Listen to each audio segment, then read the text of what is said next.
One person will go to China and stay. Others will be in Nigeria. Just they will transmit money and he will buy goods and import. So, we are just, you see that we are just doing boy for Chinese, mostly. And only taking commission. Because everything you import, you don't manufacture nothing. So how are you going to earn your reserve? I mean foreign reserve. How? Foreign currency. How? I read one time, last time, I think they said the foreign reserve, Nigerian foreign reserve is either $3 billion only. A country of 230 something million people. Reserve is, foreign reserve, whether $3 billion. Whereas Gaddafi, during his time, he had a external reserve of more than $150 billion. Highest in Africa, with no external debt. That is why they killed that man. A Pan-Africanist. But here they are predicting to you. And in that church, once you say, people will say, amen. Say, okay, rise, let us pray. You see Neanderthals praying, you ask them, is this the way that Dubai became who they are today?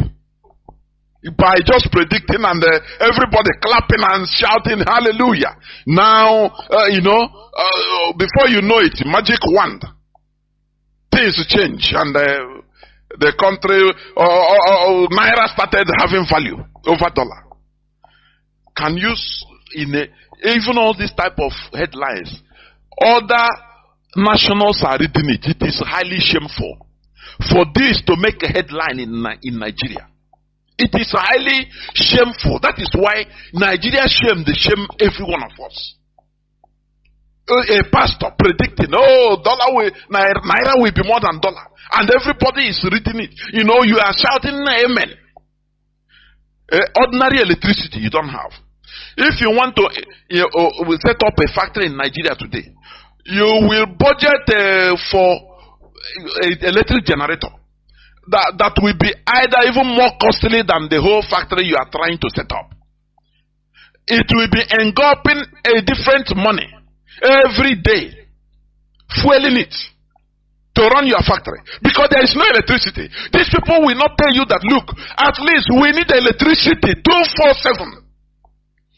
Don't Nigeria have the capacity of building a nuclear reactor? Let me ask. Don't Nigeria have the capacity of building a nuclear reactor so that Nigerians will have light, electricity? You see that this is a grand conspiracy in Nigeria by Britain. I say Britain. So that to deny Nigeria, the type of suffering they put in Nigeria is too unearthly suffering. All this so that the people will not rise up. Because they know that when there is electricity, people will start doing something. You understand?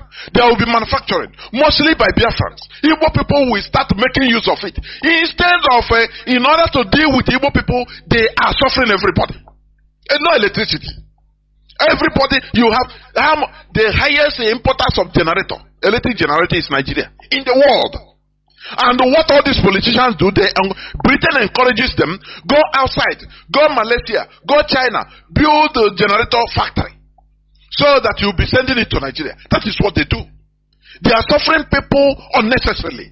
And the worst of it is this, that the people in Nigeria don't know that they are suffering artificially. It's artificial suffering. Some people are putting this suffering artificially. It is not natural. Now they use clergymen in order to sedate Nigerians, give them tranquilizers so that they continue sleeping. Oh, Naira will rise up in Jesus' name. Everybody will say amen. And you start invoking the spirit of Naira to come and prayers. That is how America become a great country, isn't it? That is how Australia became what it is.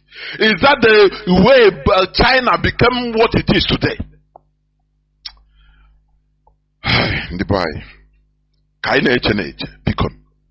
Sometimes what is happening and things that is happening in Nigeria.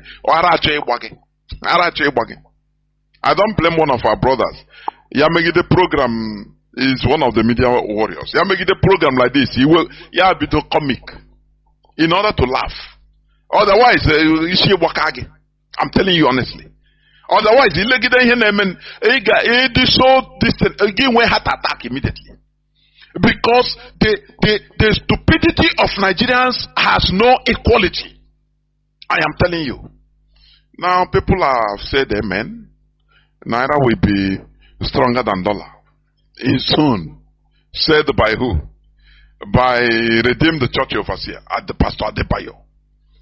They know that they are common men. They are deceiving people, and they are doing it with seriousness, alacrity. All in the name of making money. All in the name of making money. They are scamming people. The worst part of it is that police, the Nigerian police, they will be looking for all these Yahoo boys, small boys that are looking for what they can get and eat. I am not condoning any of them, any evil. But why not go for all these big scammers that are sedating ordinary people with a so-called word of God and prayers? No, they don't. They will not do it because it's serving their purpose. That is the reason. We must continue.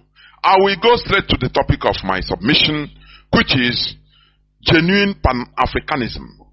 I want to just define a literal definition of Pan-Africanism. It's a general term that have as their common goal the unity of Africans and the elimination of colonialism and white supremacy from the continent. You know, they call it the goal. The common goal is the unity of Africans. They didn't define unity at what expense. The same way Nigeria unity. They don't define the unity. How? How can you have unity without equity? How can you have unity at some people's expense? How? They don't, that only that unity. At what cost? At whose cost? Without equity, without justice, there will be no unity. That is what Africans should understand. And that is the reality. Because what brings problems is lack of equity, injustice. That is it. And that is why we are agitating for Biafra. Because we have no justice in Nigeria. We are being marginalized in Nigeria. Look at a whole race. They are not good enough to be to be even a president. They are not good enough. In every corner, they are Igbo people, they are not good in Nigeria. But anywhere, in every other place in the world, we are making waves. We become the best. But in Nigeria, no, we are not good enough. We don't have no seaport in our land, no international airport, no. But we want peace to reign. Oh, peace, shouting one Nigeria, peace, unity. Is it not a scam? It is. So the Pan-Africanism, as they say, is a general term that have as their common goal the unity of Africans and the elimination of colonialism, white supremacy from the continent. Colonialism and white supremacy from the continent. And you ask how? The first people that brought this idea, let me tell you. Do you know that Azikiwe's name was never there? Oh, Chineke. Azikiwe that answered Zik of Africa, he was never there. Do you understand? You have people like Toussaint Louverture. That is one of the Haitian general and the most prominent leader of the Haitian revolution. Do you understand?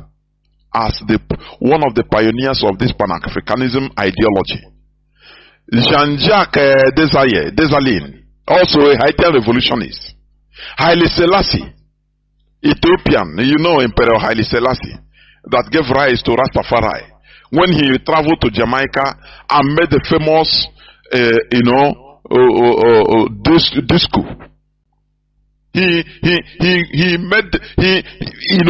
He came out and said that a time will come that Africans will come back home, and the whole Jamaica caught fire. And he started this movement of Rastafari. You understand? Also, one person they called Edward Wilmot Blyden. Edward Wilmot Blyden. He was an American-Liberian educator. Listen, you know. Patrice Lumumba. Julius Nyerere. Are you seeing it? Of Tanzania. Robert Sobukwe. You understand? He's a South African anti-apartheid revolutionary. Ahmed Sekou Touré of Guinea. These are the pioneers of this ideology of Pan-Africanism. Kwame Nkrumah, King Shuja II of Swaziland. You understand? Robert Mugabe, that was demonized by BBC and their masters. Thomas Sankara. Kwame Ture. This Kwame Ture was a prominent organizer in civil rights movement in the United States and the global Pan-African movement, born in Trinidad. You understand? Dr. John Pombe Magufuli. Are you hearing? President of the 50th president of Tanzania. Muammar Gaddafi. We all know the great man that was killed in the most brutal way by the West. Sarkozy, Obama, all of them. Yoweri Museveni, who is still in power. These are the pioneers of this ideology of Pan-Africanism. Are you understand? Do you see anywhere they say Azikiwe? No mention of Azikiwe in the international African level. Azikiwe's name is never mentioned. That is why I'm saying now. Sometimes I'm not as primitive people, and that is it. Onye pota ya honwe onye Igbo ya riju afu gote one cow, nwete one small crumb of political power. Ge ho ya na eko like this, or diko o wani lo na ho that place, that in his area. Ane otage chine eto ichema or we are one ile. A maro that from that sphere, from that look at a whole list of Pan-African ideologies. Nnamdi West's name is never there. But in Igbo land in Nigeria, he promoted himself to Zik of Africa. Don't worry, even the other time, Mazi, who will be joining me as usual in no distant time. He said it. That who knows Azikiwe in the international level as a Pan-Africanist. He's right. He's right. But for us, that is why I'm saying, primitive people. I can do until he put like this. Now you start seeing that in a mail with nonsense. Onye put like this, only put butrike. With $100,000 on the echo. Wanile a marona here. This thing, that thing, one rich Kuwaiti, Jenyanketani. Just say go Jenyanketani under few days. Only with only echo. This is a very primitive character. I continue attacking this here so that we lower down ourselves, so that we will be able to inherit the world. Blessed is the humble, for they shall inherit the world. Remark that word and that statement. I tell you that Bible contains Freemasonry puzzles. You join, if you are able to join one thing or the other, you see that there is a secret meaning on it. It is true. Some places, from time to time, one thing, and it's true. When you are too proud, you lose the edge. That is what is happening. That is why we are losing even our land. We are losing it because of Ngala, for nothing. Okomoko, for nothing. Nonsense. Where is Azikiwe in the list? Nothing. We don't know that. We didn't know that it's an empty drum. An empty drum that knew that he didn't have nothing. And when he helped watching just a scammer. Call Britain Jinano. And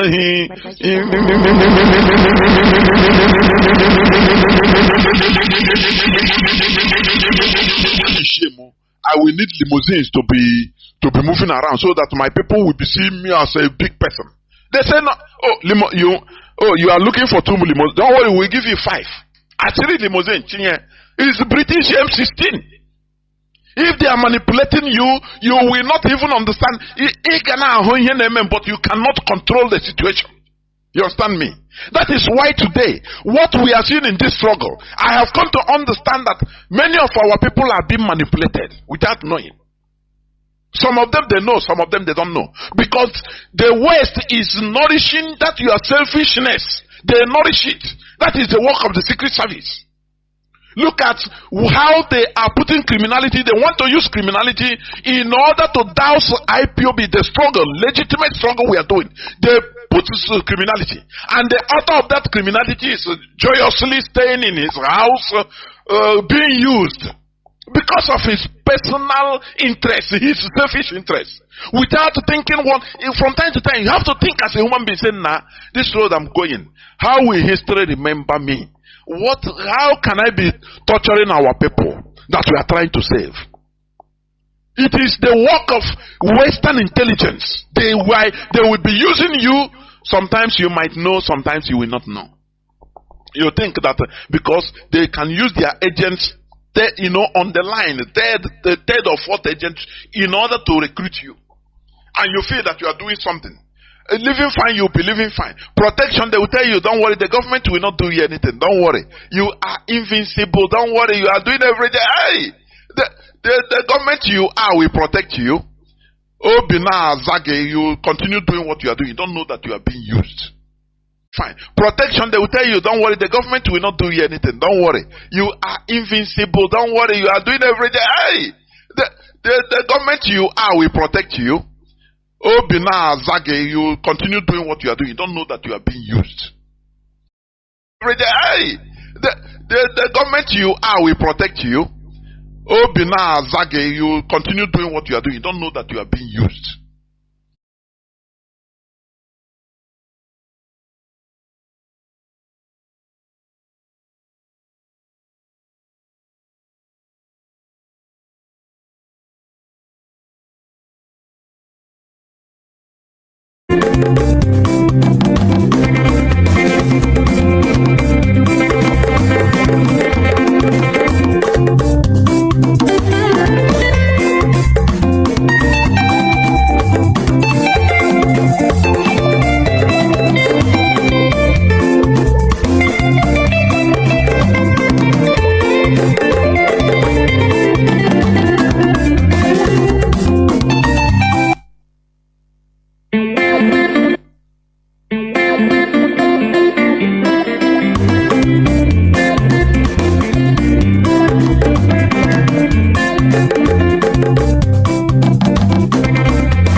You people like to say, let's not blame anyone. Please stop that nonsense.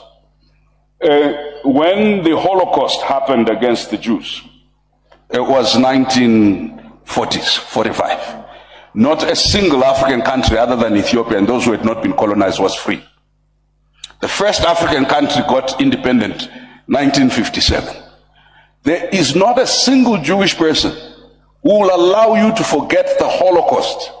And in fact, there are crimes, not just in Israel, across the world against denial of the Holocaust.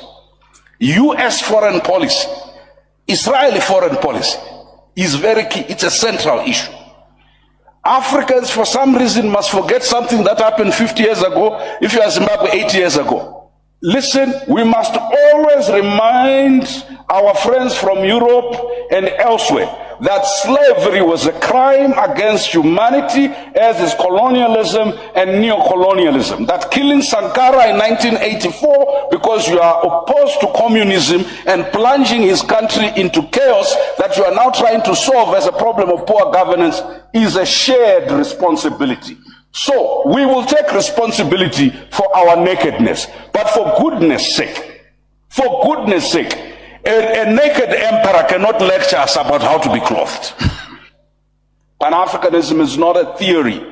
It's the lived solidarity that made the Ethiopians give Nelson Mandela a passport, that made Senegalese civil servants contribute $1 each every month for the liberation of South Africa, that made Zambia take care of us as Zimbabweans and South Africans as we fought for our liberation, that made Uganda take care of the comrades that now run this country. If Pan-Africanism has no active solidarity action, no active affirmative action, the words are meaningless, because even the devil can quote scripture. If we ourselves, even our thieves, are not patriotic, when they steal from Africa, they invest in Europe. They don't believe. The minister said, fix our own government, get a governance system. The people in charge of governance systems steal and invest elsewhere as an indictment or an affirmation of their own incompetence and incapacity. But the second bit is that I think both His Excellency Musa Faki, Professor Lumumba, and the minister indicated, when you grow a disconnect between the people who give you legitimacy, who are the ultimate resource for the transformation of any nation, when you grow a disconnect between your culture, Amilcar Cabral said, every revolution is first a cultural revolution. A people must believe in themselves. That way they are able to produce both citizens and leaders who are not only patriotic and competent, but that are future focused and that are regenerative. Unfortunately for us, we have constantly killed three forms of assets. First asset, we kill our babies and our young people by never exposing them. And Rwanda is an exception to this, to what it means to govern and what it means to negotiate, what it means to compete. Number two, in all our countries, anybody, the age group of the people sitting at this table, when you are out of government, you are finished. The state has absolutely no use of the experience, the expertise, and the resources. We are constantly going elsewhere to look for experts that we either have in the diaspora or we have in our countries. The inability to build, retain, use our own local expertise and experience. The third is that we have created everything to be so leader-centric that most of our citizens either wait for God or wait for the leader, or wait for foreigners. And the day must come in Africa where Pan-Africanism is Pan-Africanism of the people. No matter how brilliant institutions are, continental or regional, as long as they are not nourished by the ideas of African intellectuals, African artists and activists. But there is hope. Many of you may not see it as hope. The dominance of Afrobeat and Afropop in the world today, sending a message, if that can be used as a vehicle of cultural regeneration, if what the young people have been able to do with tech can be used as a way of reimagining, then what we're talking about as a phenomenon will end. The third is that we can't keep sending all our people. I know that is maybe brain gain for some people. We can't keep sending all our young people to Europe, to America, and elsewhere without creating pathways back. Why? Frantz Fanon said they realized that the empire or the center came and took the best from amongst us and took them to their best institutions, and they emptied them of their own culture and their own sense of being, and they filled them with ideas of how to be good Europeans and Americans. And when they returned, their kith and kin realized that their children had not come back. What had come back were echoes of the empire. You and I, having had the opportunities to serve outside our continent, when we return, we're not trying to establish little Europe's, little France, little America. There must be an authentic way. That's why Rwanda's revolution is not only leadership. It is homegrown solutions, not for Rwanda only, but for the whole world, not just for Africa. We cannot assert ourselves culturally, intellectually, spiritually, as long as we are leprous and dependent. Good morning, good afternoon, good evening, and good night, great Biafrans and lovers of freedom.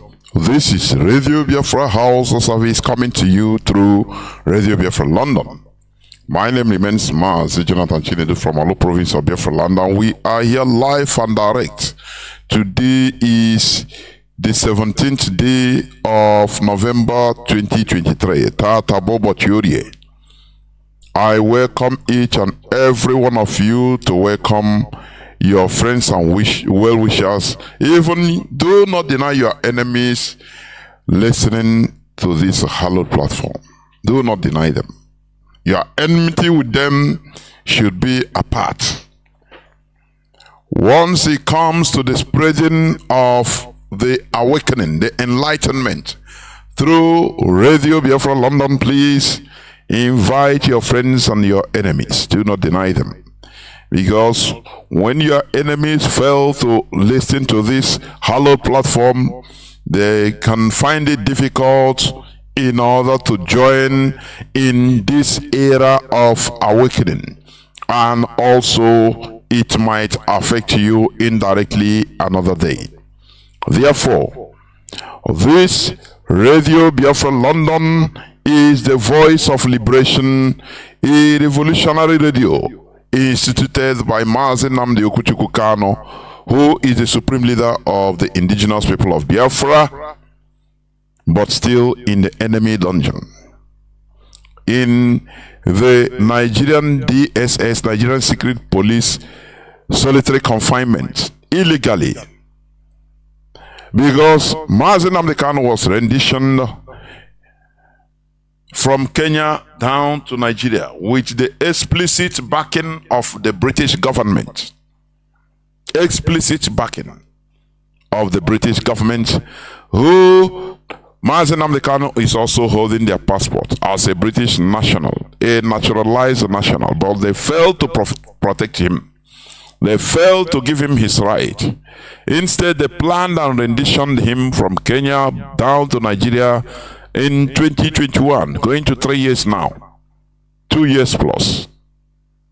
They committed international crime against Biafra, against Mazi Nnamdi Kanu, against IPOB, the indigenous people of Biafra, against the international charter which they claim to be upholding. Because Mazi Nnamdi Kanu committed no crime. He is only soliciting through IPOB for for self-determination through a referendum, which is a legitimate way of fighting for our freedom. Do you understand me? But Britain, against all protocols, against all rights, they did what they did, backing evil governments. That is how they behave. But in the United Kingdom, they maintain a very civilized country or system, I should say. But outside UK, British government becomes animal. Their behavior is highly animalistic.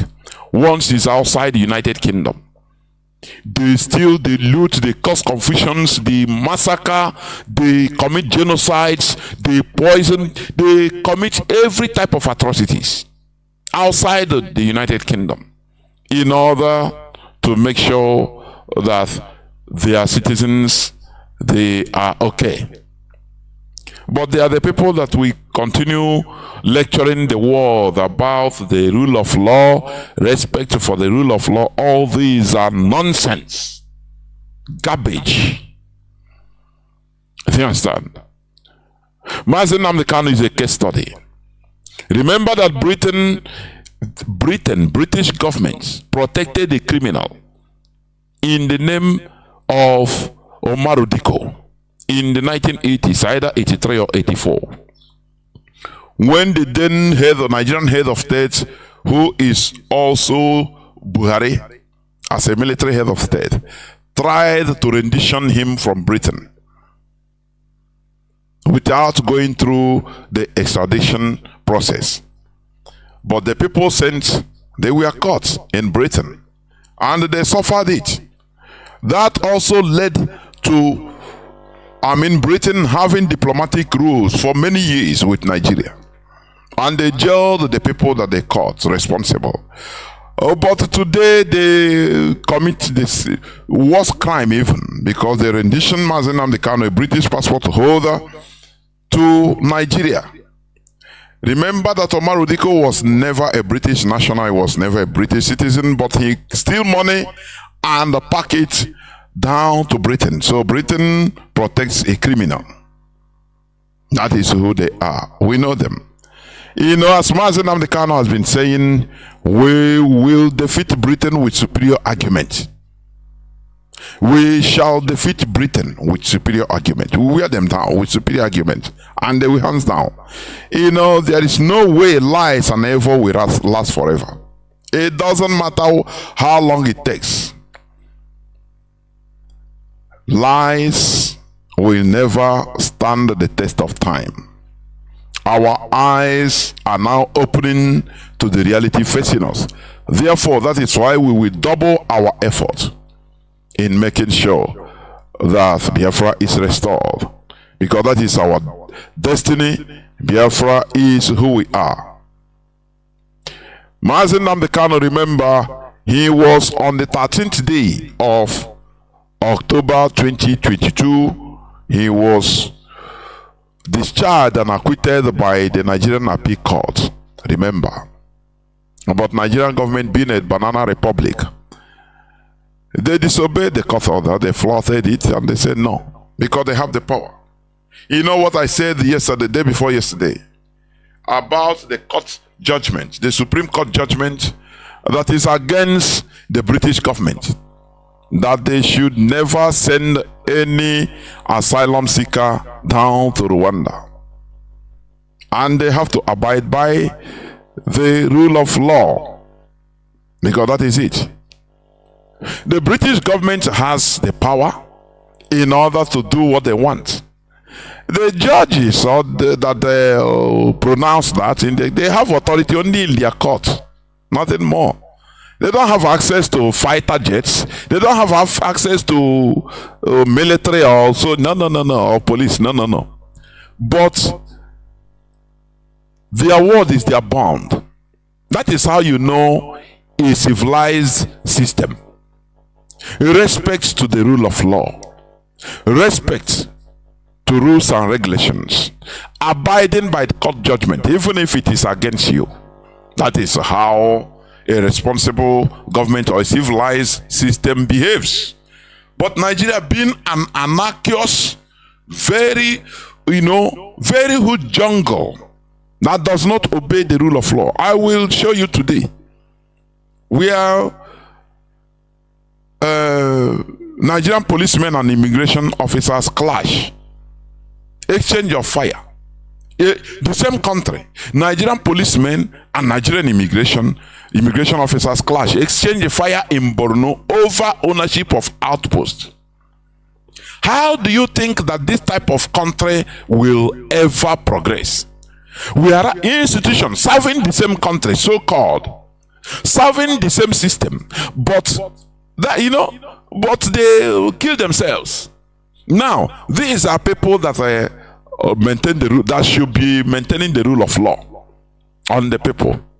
But look at that. Is why several times you see police and military, they will be fighting on the streets shamelessly.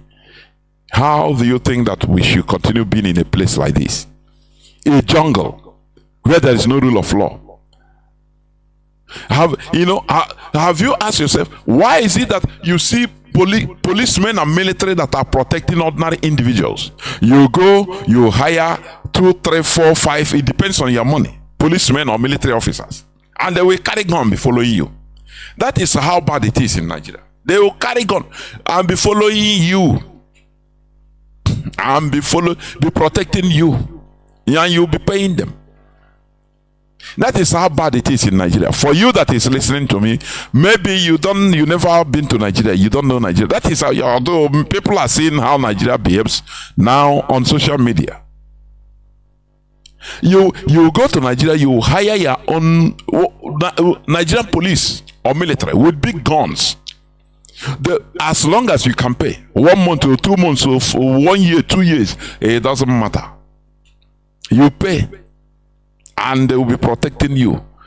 They don't care about any other thing, rule of law. They don't. If you count the Nigerian police and military that are protecting, call it celebrities, businessmen, even ordinary miscreants that maybe has some money in your pocket, you go and hire police and military, and they will be protecting you. It is well over half of the police and military force in Nigeria. That is it. That is how bad it is. And that is why we want to get out of that country.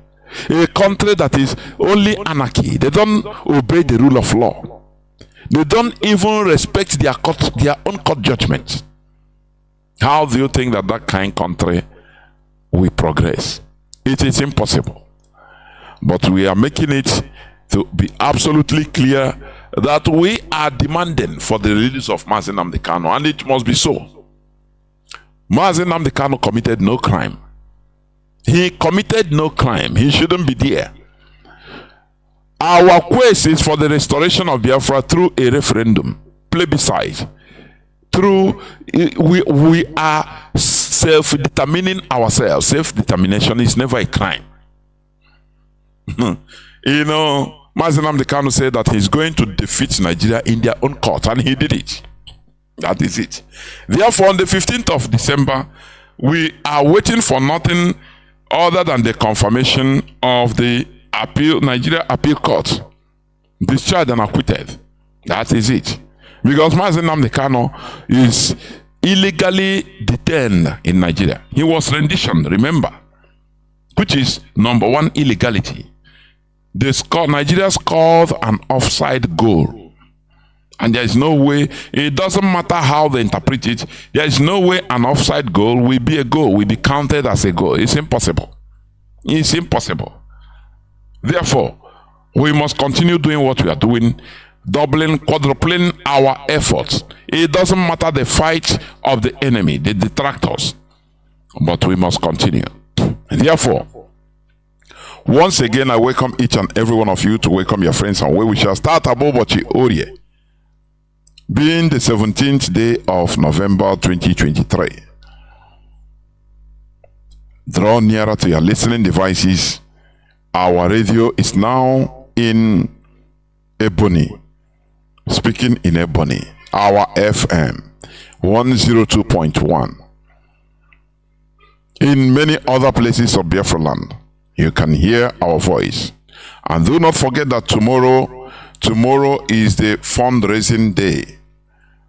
The fundraising day stroke. Also the same tomorrow, the launching of our in Padova, our liaison center in Padova, Italy. Therefore, please do not forget. we must continue in what we are doing, because this Biafra restoration is our life. Do you understand? Now, let me continue, because we are going to talk on general issues today, but let me start by just pricking your conscience, which you have been saying here, about the discovery made in Lokbanta by the Abia State governor. The 70 corpses, decomposing corpses. Among the 70, you have 20 headless. Their heads were chopped off. We are killed in a most gruesome manner. And other countless, the description is countless skeleton. Countless, which means it can be thousands or hundreds of thousands. You understand? That is countless. That is the way it is being described. And everything everywhere is quiet. You don't hear all this in the Nigerian mainstream media. It doesn't make any fuss. People don't make noise about it. Imagine that you lost a victim. And not only that, we have mass burial sites discovered in parts of Anambra. That one is official, where they say 320 corpses have been discovered, and other places, including even in Olo, many places in Olo. There is a road if you are going from Olo town down to Mbe. There is a place we call Ugugidi. That gully, the amount of skeleton and corpses that are there is also uncountable. I am telling you. They kill every day. Most of the man is contracted criminals in a Bubago uniform. They kill, they go there, they just throw the corpse inside the gully. Ugugidi or Ugumbe. If you are hearing my voice, many of you know there. If you are going down from Olo down to that road going to Idato, just go down a bit from Olo, just few meters down.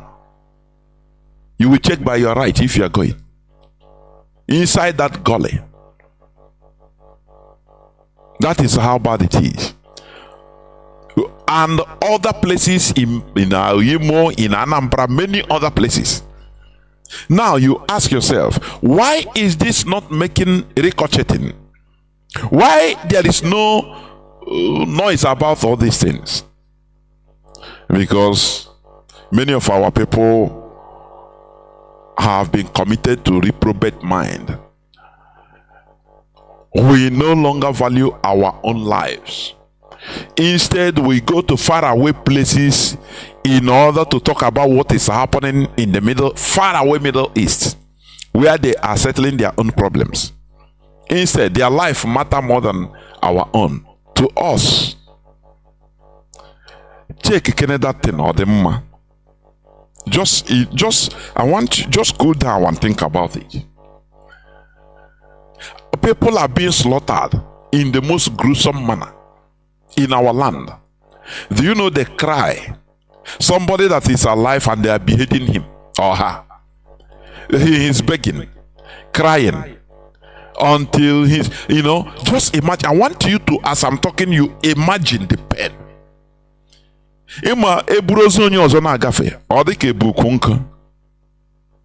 Imagine. But does it touch you? No. Or you go to social media, you watch on televisions, every time you comment is about what is happening in Middle East, where you human beings are living. If you don't value your own life, how do you think, or your brother's life, how do you think strangers will do that? How? Just tell me. Look at the clip I put as a preamble. The man talks about the Jewish genocide, which every day go to different channels on National Geography. They have different channels or other documentary channels. There is no day that passes that at least one of the channels will, from morning till night, will not televise how the Second World War, how the Jews were massacred. It became a song in our subconscious because they don't want us to forget it. But why is it that we don't value our own lives? Look at the wars in Africa. Look at the war, endless wars in Congo. Do you know that we are all one people? Do you know that? In Congo, the same Bantu tribe. Do you know that? How many times do you see that it makes noise? The Congo war that has been raging since I was born. I've been hearing Congo war. Even again, Ironsi went to Congo war in Congo. That was where he got his distinction in fighting, and he was promoted to general, major general, or general again, Ironsi. When they declare the Katanga, independence of Katanga. Do you understand? And they sent United Nations to go and crush them. That was one of the worst mistakes of Patrice Lumumba. You know, the Europeans, they set trap for you. At independence, I think one Moishombe said no, he also need to declare Katanga as a nation, separate nation from Congo. And Patrice Lumumba said no. That is where they caught him. They set trap for him. Oh, you are looking for freedom, but you don't want others under you to look for freedom from you. That is why, you know, I love the wisdom of Mazi Nnamdi Kanu. I love it, honestly. You know what Mazi Nnamdi Kanu has been saying? Let us join together, but all of us, Efik, all we brothers, and so that in order to get our independence first. Now, after because he said Biafra will be a nation state. Do you know what it means? There is nothing like this state. I'm not talking about this state you are seeing, Imo State. No.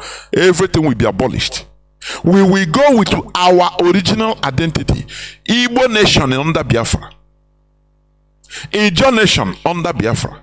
You know, Ijo as I'm speaking, there are part of Ijo in Ondo State. There are parts of Ijo in Delta State. There are parts of Ijo in Bayelsa. There are parts of Ijo in Rivers. I don't know whether they have in Cross River, and you see. We are going to abolish this so that we take back our originality. You will have Ijo nation in Biafra, Igbo nation in Biafra, Efik nation in Biafra, Yoruba nation in Biafra, Igala nation in Biafra. We go back to our originality, our tribe. That thing, mantra, the word that looks so absurd, tribe, we will use it, we enter into it and develop it, so that you see, even other African countries will start being proud to be labeled their tribes names. Igbo nation will be there. Ijo nation will be there. Now, very loose system of government, highly federated. Do you understand?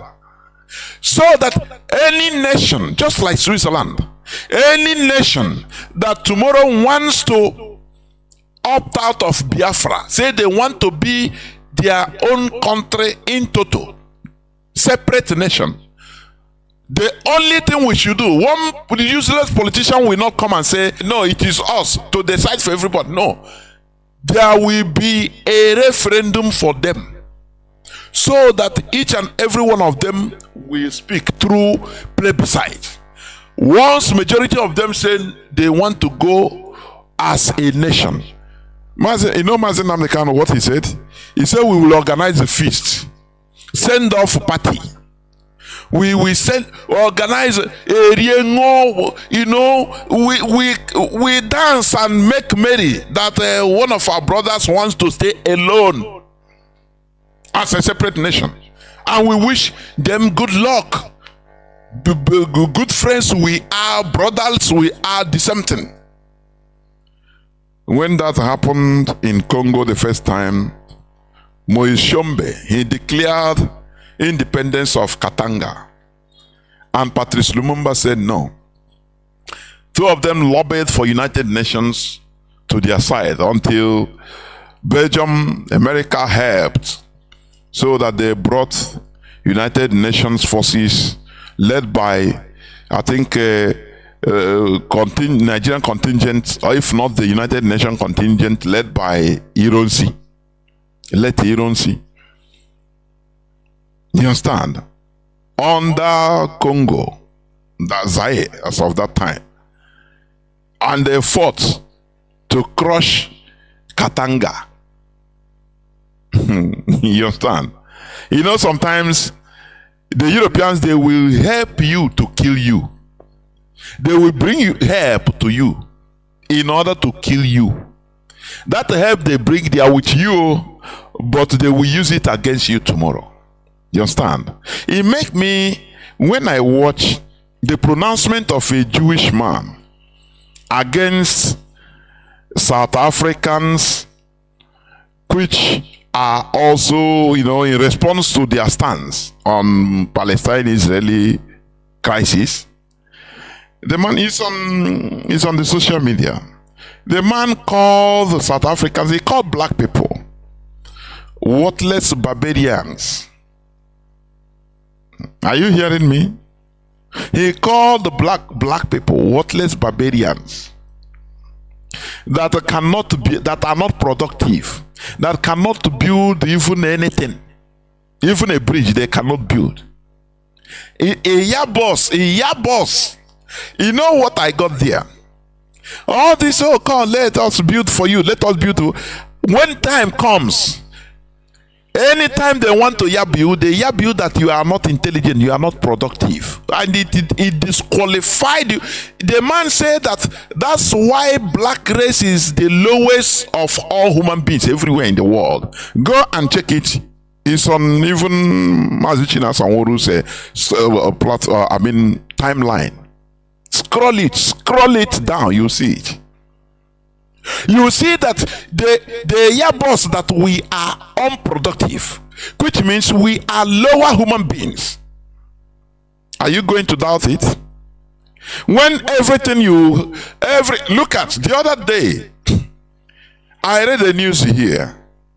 Tinubu, he opened the border. All the 43 items that we are banned from being imported to Nigeria, including toothpick, Tinubu opened up so that everything will be coming into Nigeria, including toothpick.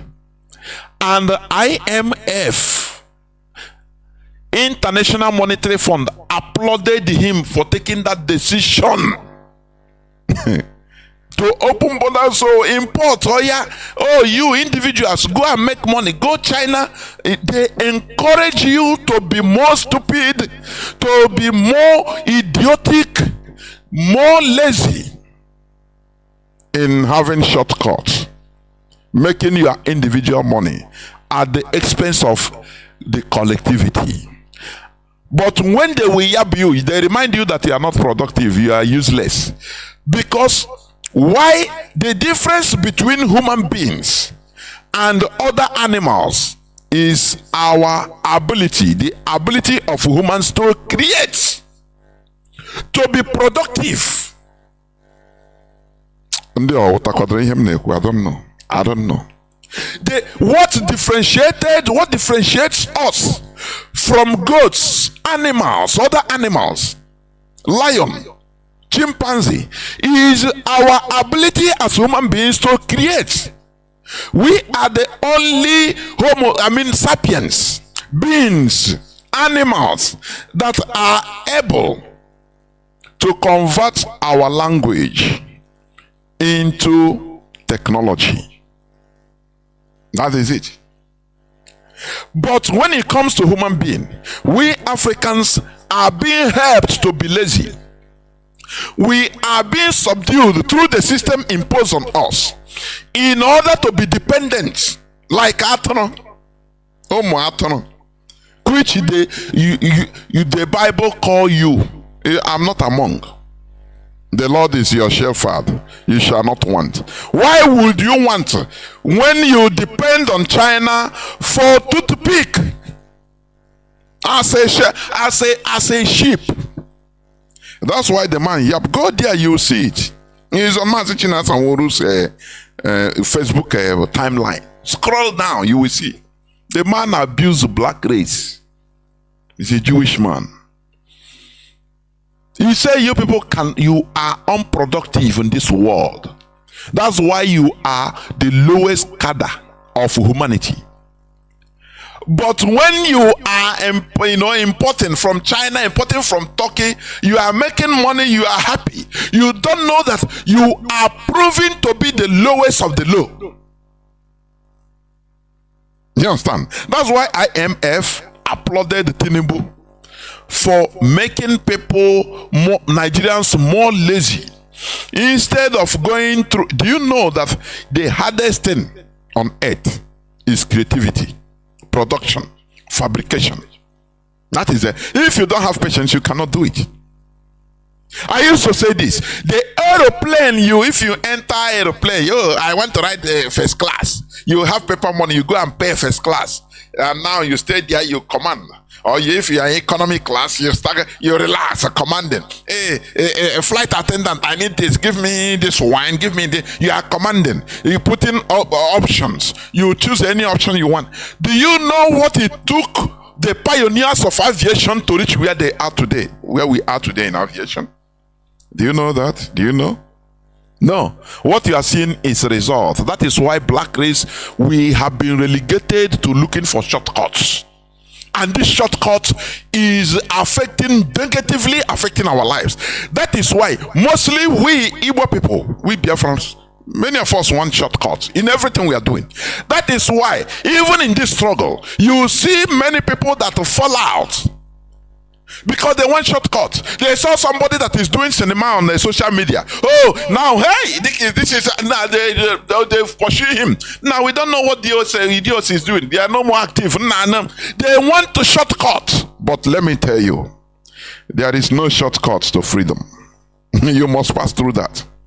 Today they have seen that by one chance. Most of them are complaining. We are inside them. We know what they are saying. Because that is how you are relegated. Shortcut on everything. That is why you cannot produce, because you want shortcuts. Now that money you are going to use to start worrying yourself, building something that maybe you cannot even reap the good result. It will be in another generation. Instead, use that money now. Use that ego. Go China. China. And the shortcuts. That is how it is. That is how we now became dependent on the shepherd, your Lord, which is the white people, the Asians, Chinese. You become dependent on them. You will not lack. Highest thing, you enter flight, go China, or you just command. They load the container. Or if you want, you just command, because people now in Germany, now you get where taste they. You get to where in village where I see some goods, so that is what you hear always.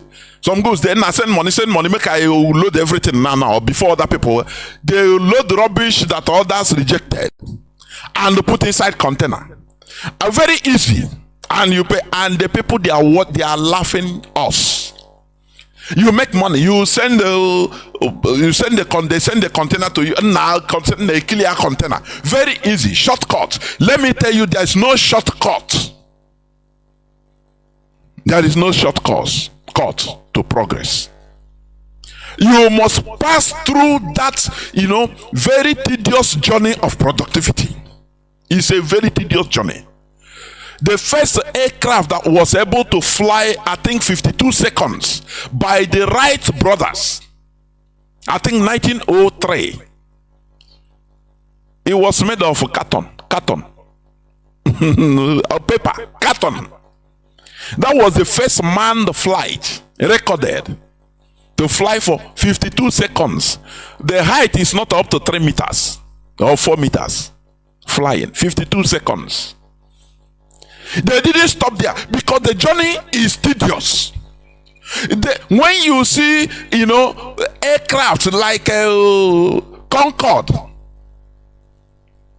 when you see any type of Boeing with different options, jet fighters, it started with the paper, ordinary, somebody, some people, do you know what? Some people, they will use feather,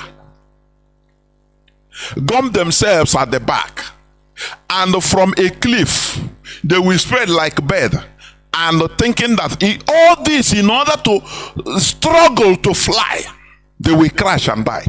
Others will continue. That is the hard journey, and that is how they are where they are today. But you want a shortcut, always shortcut. That's why when they hear enter Biafra is going to come in 150 days, people follow because you want the shortcut. You want the shortcut. That shortcut that leads into destruction. Where is shortcuts leading us today? Importation of ordinary toothpick. How can you finance school children? School children into the tedious work of go into the bush, which we have. We take here oko, we call it oko, bamboo. They cut it, treat it now, even with the hand. Chinese, so they do. Some of them do it with the hand. And now cut, now different people, and now. For you, it will waste time now. When will you make money with this? Nah. But you don't know that if you are doing this, you are starting something that will be profitable for generations upon generations, forever. You want shortcut. Now, why not? Why you want to suffer yourself? Why not? Wow. Now go China, bring goods. Now go bring toothpick. Waiting. Shortcut. That kills. That's why we are being insulted. I don't blame the man because what he says is true. We don't produce nothing. That is only when you have, if you want to come and talk as a black person, to talk this against the government, a white government, they will come only one thing. They say, can you produce even ordinary toothpick? You don't produce. Why are you in this world? You depend on me to feed you. You depend on me to clothe you. You depend on us to do everything for you. So why you shouldn't talk where we talk. Tomorrow we give you head, so you sleep. You are not worthy of talking to us, and I support it's true, because we must. You don't. If you never reach that productivity level, there are spaces you don't even put your mouth because you never reach there as a black person. Until you grow to start, ordinary electricity we don't have in Nigeria. We cannot produce ordinary electricity, and we are churning out electrical engineers every year. So why will you make noise where others talk? Why? How? If they are talking you acquire no, because if you talk, they insult you. They say, go and feed yourself first. You are still using the same old peasant style that was invented and used by our ancestors. You don't develop nothing, only consume. You consume. You want a shortcut. You want a very easy something. Why wouldn't we be insulted? Why? Tell me the reason why.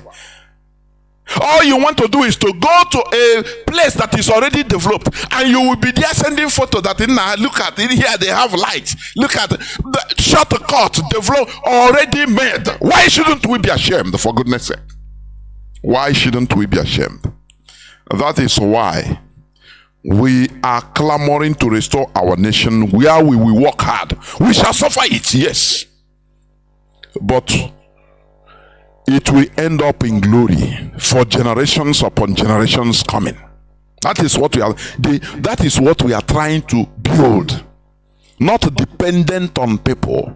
If they cut off from you, if they say we are not going to send you toothpick with your money, they tell you go to hell with your money, which means you are not even going to clean your teeth after eating meat again or pick your teeth again. If they say no more bureau for you, we are not sending, no, they give you a sanction, you are not sending this thing big again for you. You will start using charcoal to write like Almajiri. You understand?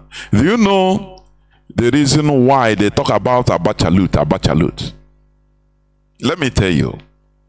As you may know, Abacha is one of the best presidents of Nigeria.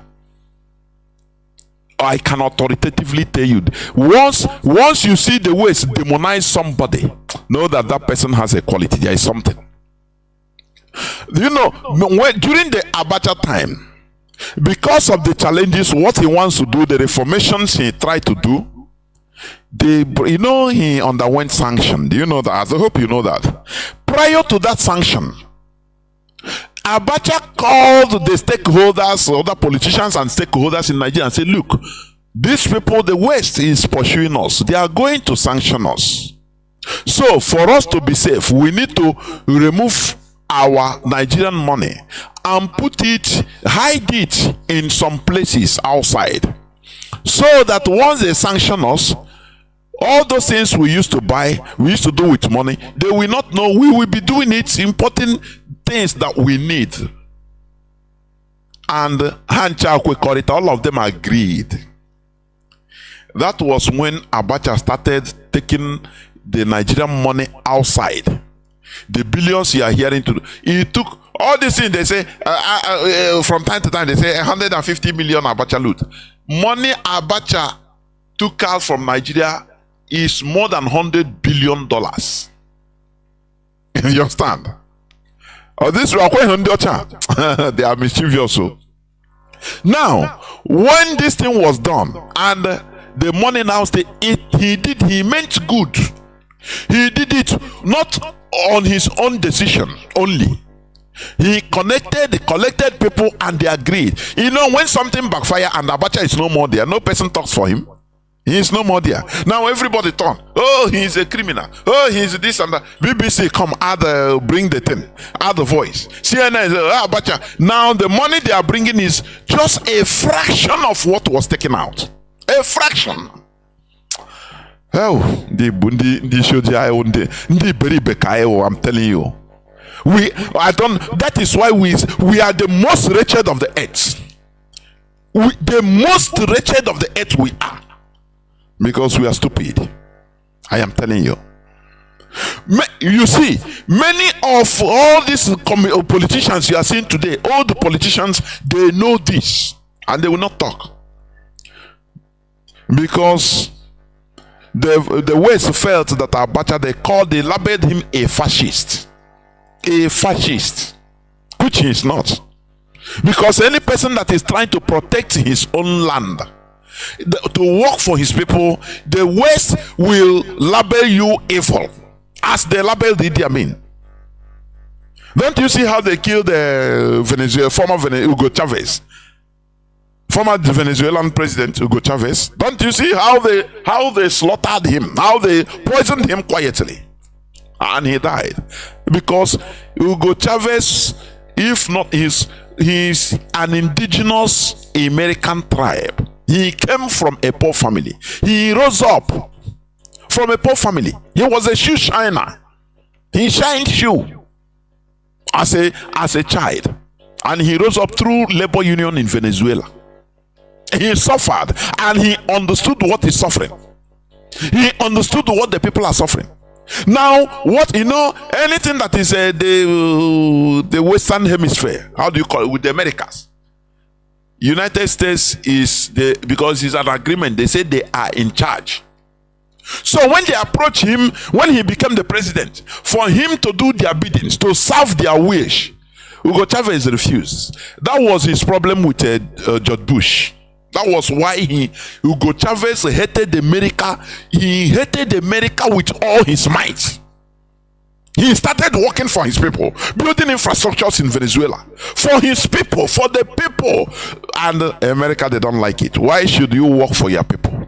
You have to maintain America interest first before your people. Hugo Chavez said no. That's why I say Hugo Chavez hated George Bush. He used to call George Bush Satan, demon. Openly, don't hide it, because you know what they are going in secret, in the backyard. He hate them, and they poisoned him. You see that? You see, these people, they spread terror all over the world, so that once you are in power, you first of all come and bow down to them and ask them. They will give you lists of what you have to do for them first. Forget about your people. When you talk about your people, they say forget about your people, we own the world. That is the monopoly or unipolar world that is the BRICS is trying to break. People don't understand what is going on in this world. It's huge, very huge. That is what this BRICS is trying to break up, to make the world a real democracy, a multipolar world, whereby people, one side cannot decide, only them deciding the fate of the whole universe without question. You see that? So what am I trying to say? We should remove this mentality of shortcuts and start hard work. Start working hard for our future. Productivity is very hard, but it pays in long term. You understand? This mentality of let us say making money, individual selfish money, it is our downfall. It is not our progress. So onye na-echekwe na anyị na-agba mbọ anyị na-make ego individually, that is our progress. No, it is our downfall. The only way we can succeed is collectivity. We be in a bunch, we be in collectivity and sort out our problems collectively. That is what Mazi Nnamdi Kanu instituted. That is why he started indigenous people of Biafra. You understand? And he made this statement, our supreme leader, Onyendu, that Igbos cannot do it alone, Ejos cannot do it alone. If we can, we must join hands together as Biafrans. Now get what we want. After getting our liberation, any person that wants to go, we do send off. As long as we conduct a referendum is conducted and they overwhelmingly say no, we want to go. Bye, we are brothers, we still remain brothers, be your own. After all, in our villages, we are the only people that operate autonomous community. We can be in one village. Tomorrow, one kindred will rise up, say we want to be autonomous community. They will only be asked, is it a unanimous decision or a decision of one person? They say, if one Nadia say no, they send delegate that we now want to be made autonomous community. What are you arguing with? That is your choice. That is who we are, real Republicans. So how do you think that we shall not succeed? How do you think that we will fail when we have our country? We will run a type of government that will baffle the West. That is why they are fighting, to make sure that we don't get Biafra. You see it? Because they know that beast, that dreaded beast has risen and never to go back to the cage. We are coming with everything, both mental enlightenment, mental freedom, not only physical freedom. Had it been we are just clamoring for flag independence, that is what I think. The reason why Biafra did not come 1970. Maybe had it been Biafra was restored at that time, by now we'll be maybe like Nigeria. I am telling you. We'll be, but you have to take time for mental, mental liberation, so that we get wholesome, wholesomely liberated. So that we not only are talking about the physical freedom, this mental enlightenment, mental awakening, that we are activated, so that we liberate ourselves and now know who we are. Do you understand? Do you understand me? So let me read just some news headlines. I have talked about one Nigerian policemen, immigration officers clash, exchange fire in Borno over ownership of outposts. Have you ever, just tell yourself the truth, have you ever had a country or seen a country, or where you are, wherever you are living, have you ever had the policemen and immigration having problem to the extent of shooting themselves with guns? Have you ever had the military and the policemen fighting and shooting, killing themselves? Have you ever had it? No, tell yourself the truth. Have you ever seen it or had it? The answer is no. But in Nigeria it is rampant, because it's a very lawless jungle. Very, very lawless jungle. You understand me? Okay. We must continue. So, what I said before about the discoveries made, the killing that is in our land by mostly the Fulani terrorists in Logba, and the government instigated criminality in Imo, in Anambra, just to tarnish the image of IPOB. And there is no noise, no fuse about it. But you see, there is fuse all over the world about what is going on in the Middle East. How people, you know that your sentiment, you raises up. What about what is happening in our land? What about the dead bodies they discovered and the countless skeleton? What about those dead corpses in Ugumwe? What about those in Anambra? Different parts of Anambra, different parts of Imo, Olo, everywhere. Mass graves, dead bodies. These are human beings like you and I. Human beings that always, they wake up in the morning, they eat and serve food. Lunch, they take lunch and serve food.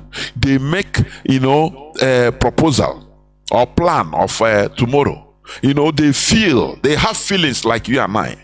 But all these people that are being slaughtered, all these corpses that are being treated, our own people, it doesn't touch you.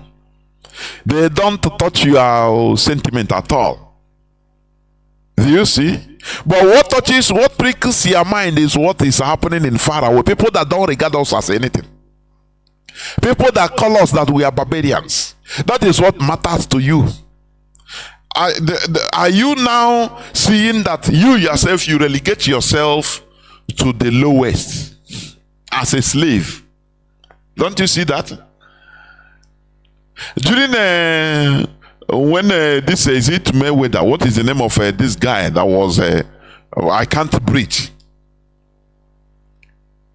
that was killed, the black guy that was killed in America?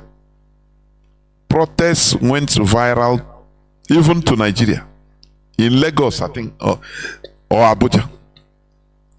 People protested for far away Americans. But what is happening in their own land? Their own people, they don't care. Can't you see that there is something seriously wrong? This discovery in the other day I read where some Igbo group, that's forum, where they are even chiding Alex Oti, governor of Abia State, for going in there, for trying to find out, for trying to make that market a daily market. That no, they never one time talk about the dead bodies, the corpses that we have found there.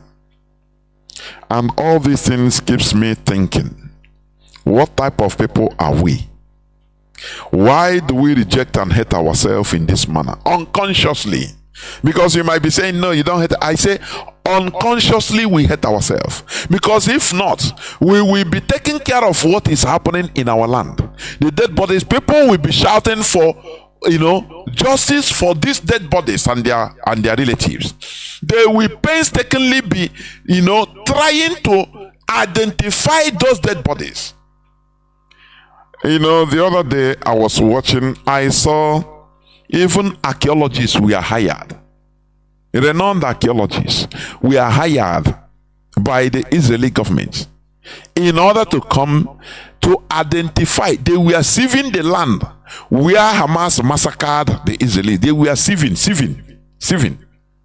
Take any object they can see in order to find out DNA, any object of any person, those that are still missing, that they are not identified yet. They want to identify, pinpoint, and give and say, okay, this person is so person is dead. It's confirmed. Look at one of his remains. But in our own land, nothing like that. No, all those dead bodies, there are people. Their siblings will live with this pain of not seeing their loved ones forever. They don't see the dead body. They don't know what happened. They will live with it forever, generations upon generations, and that is causing traumatic, problems in our land. That is why people are mad. Many people in Biafra land are mad. I am telling you, without knowing it. Because of the traumas they are going through, they don't know there is nothing, no person, no institution to salvage them, no person to, all those dead bodies, all those skeletons, do they have identity? How is the identity going to be, how are they going to be identified? No way. No way. So they are treated like, wild beasts. Do you see the difference? Because Nigeria doesn't value lives, and they have traumatized us into not valuing lives. I say it. When we were small, I could remember to see, when you see they carry dead body in a casket as a small boy. Hey, you dare not even watch the casket. You cannot. But today, corpses is nothing now for children. It's very bad, very horrible. Do you understand? When we don't value our own lives, do you think that strangers will value our lives for us? No way. No way. Is there any clamor? Any group that has clamored for identification of those corpses and for justice for those corpses and their relatives? Is there anything like that? The answer is no. The answer is no. Everybody is going about their normal businesses as if nothing happens. That is why church is flourishing. Because as you see those dead bodies, they will use it to do preaching in church. Now pray that those dead bodies, you will not be like them in Jesus' name, and you say amen, and you continue because you are praying to be safe. Only you and your family. That all those people that died, it doesn't matter, that they are not your portion. Do you see why we must always talk about this religion that brought selfishness in our lives? Do you see that? I read somebody, in one comment on somebody, and the person said, no, this thing you are saying, Jesus is good for me and my family. That is good. Chicken, that is what I know. So there is nothing you can talk. I laugh. I said that is the ways, selfishness. The religion brought extreme selfishness in our lives. It any person that is telling you, no, we are not going to talk, it brought extreme selfishness in our lives. Because what matters is, as long as that thing is good for you and your family, now you take it as a standard for everybody. If it's not good for you, that is your wahala. Do you see the selfishness? So, as an armed robber that robbed the banks and he was not caught, and he get money and use it and invested in every other thing, maybe building and all this and that, and become wealthy, he knows in himself, inside his consciousness, that he was an armed robber. So he will say that, no, armed robbery is good for me and my family. So that's it. That's it. It's the same thing. What I'm telling you is that it's not everything that is good for you and your family. You, that word, you and your family, I and my family, is not a criteria that thing is good for everybody. No. I want people to listen attentively, because today I'm touching everywhere. So when you come with that argument, that is a very selfish argument, and that is what this foreign religion brought in our land. Selfishness, extreme selfishness. When you see people that are dying of misery, people that are dying because of lack of Medicare, government, no hospital, you now start praying, oh God, let me not die like them. If I'm good, my God is good, so I'm okay. Instead of fighting so that everybody will be beneficiary to health. That is how real human beings do. That is how real human beings behave. That's why you will see Onyisuji, a black man, inside a car, or inside a car. The car will have accidents. A car that is carrying maybe 12 people, all the 11 die. He will come out. Hey, he start praising his God. He will go and he will do feast. Maybe the driver was, for example, disconnected, was not driving good, or anything, or any type of car problem. Now others died. Only him will rise up. Hey, he will go and give testimony in the church that God loved him more than those that died. That it will not be, the pastor will say, it will not be a portion those that died. Do you see the type of selfishness? But enlighten the mind, civilize mindset. You know what he will do? He will start crying. He will never be happy. He say, I will ever live to make sure to fight so that the road will be good, cars will be good, drivers will be checked, so that people will not die like those that died. And he will dedicate his life fighting, going here and there, campaigning, fighting for safe road, safe route, so that people will not die like others. Whenever he remember that they were 12 in a car and only him survived in a car crash, others died, he will start crying. He said, why am I even alive? Now I will dedicate my life to making sure that people did not die again like this in this road. But the Onyisuji black man will go and give testimony in church, and they will encourage him, encourage others. You see, because he's a member here. Praise God, so that others death is not your portion. Death is everybody's portion. For your information, this religion, it breaks us into pieces so that we continue. Only what we are looking for is my own. Pray for my safety, me and my children, me and my family only. We are no more interested in working for the safety of everybody, collective safetyness. No. If you want to safety like me, come to my group, come to my church and pray and have faith. That is the only criteria. So no more collectivity. Do you see that? This is just a digression anyway, but it's allowed. So what am I trying to say?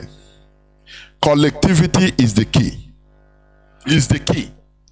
That is why when the Jewish man is yabbing the South African, which represents our black race, he say, you people are barbarians, you are not productive, you cannot even build a bridge that our ancestors built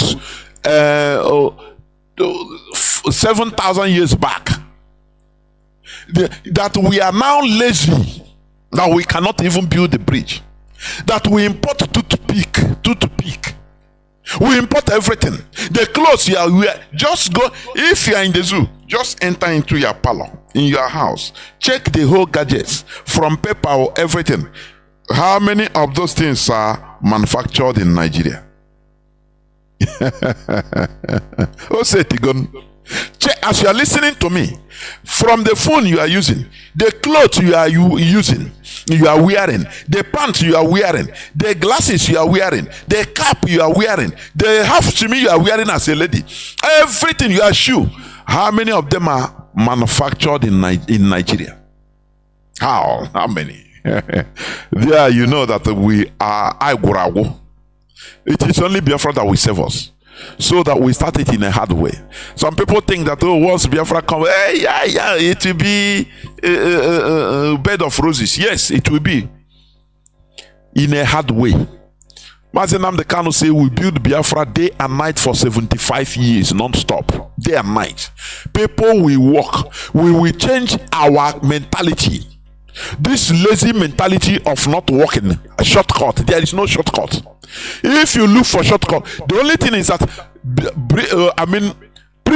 new prisons will be, gigantic prisons will be built. Those lazy people, you go inside prison and learn the hard way. Those that are looking for shortcut, you go, you'll be sent there for shortcut. Now you stay there to know that shortcut, it means long run. You stay there and waste your time, because we will learn to work. If you understand me, we learn to work hard collectively. You know, as I used to say, you are as intelligent as you are the environment you are in. Anywhere you are, just if you go to Ajegunle, the people there, the way things are, jaga jaga, that is the level of their intelligence, their consciousness, their intelligence. Anywhere you go, you watch the environment, that is the level of intelligence of the people there. If everywhere is dirty, the people there, their consciousness do not record that dirt. It's only you that come from outside that is not living here. When you come, you start perceiving. Do you see? Maybe you see people that are selling beside garbage bin, dust bin. You that come from outside, that is not staying there, when you go there, only the order will not allow you to stay. But there are people there that have been there. That consciousness, that brain that is recording order have died. So they are now accustomed to that order. If you come there and complaining that order, they will laugh at you, say, nah, we not even perceive any order again. That because that order synopsis, the brain cells that tells them about that order have given signal and is tired. So you cuckoo faint. It's no more active. You see, that is how these things are. As we are, importing everything into Nigeria, it's very easy. It's very easy. Only your phone call. You have customers in China that you throw. No, you send money, they just give you what you want. It's very easy. Now, why will you try to go and start troubling your head in order to start up to do something, to manufacture something? Even people will say, nah, you are crazy. Nah, you are crazy. Just send money in China and I have contact. I have contact. Just send money, they bring everything. Do you see that shortcut that leads to damnation? That is the shortcut. That road, that broad road that is recorded in the Bible, but it leads to eternal destruction. That is the way. Unfortunately, that is the way we are going. Shortcut. Make money easily. Personal money. Private money. Selfish money. Just for you. You okay. You are on one. Nah. In a boutique container. You don't know that you are impoverishing future generations. If you start up all these things in our land, it's hard. But after, the glory will come later. I don't blame us anyway, because the system does not encourage productivity. If you want to produce, look at our brother producing car. Look at him. If it's a country, a same country, where is a real country? That what is the name of this our brother? Sometimes you want to say something, it's in your mind, but it cannot come out. Please inbox me. What is the name of our brother that produces car? If it is in a real same country, please, I am telling you, he will be encouraged to produce an affordable family car that will make even every family can be able to afford, even through higher purchase. Even if it is 1 million naira car, 1.5 million naira car, higher purchase, you deposit 200,000 first. Now you'll be paying 50,000. Now you see that everybody, almost every family, we have car at least. Almost. That is how, and as he's building, he's increasing factories everywhere in our land, even to neighboring countries. Now, only very rich people can be able to now bring in foreign cars. Now, that foreign cars will be taxed, will be heavily taxed. You are not going to ban them, but you say they will be. Government will put heavier tax on them, so that if you pay the tax, no problem. And everywhere the police will be checking them more, in order to discourage people indirectly. Everything is politics. They will say we are in a global village, yes, but now police will be disturbing all those with foreign cars every time. It will make you say nah. I can now. Everywhere they stop you. You have to check whether you have paid this. Innocent, yes, thank you very much. Innocent. Mazi Chuku innocent. Ndewo, yes. Yes. Innocent. I mean innocent. If it is a same country, innocent will be encouraged, and by now he will be having not less than 1 million employees. Cars, affordable cars will be everywhere. Will be encouraged. Everything is politics. We are not going to say no, we are not going to import. But when you import, taxes are there. Import duties will be there waiting for you. Now, number one. Now, after, there are things that will be exempted for internally produced car. You will not be paying. You understand? Internally produced car. Locally manufactured car. There are some things that they will be exempted from paying. But once they see Mercedes, Peugeot and others, they will hey, oh yeah, where is this? Where that disturbance can cause the person, discourage person, say nah, I'm gonna locally made. That is how other countries are behaving, including India. You understand? It's politics. It's politics. But Nigeria, because we are in Nigeria, they try to stifle innocent. After all, they made sure Ezekiel Iziog not to even produce his car before he died.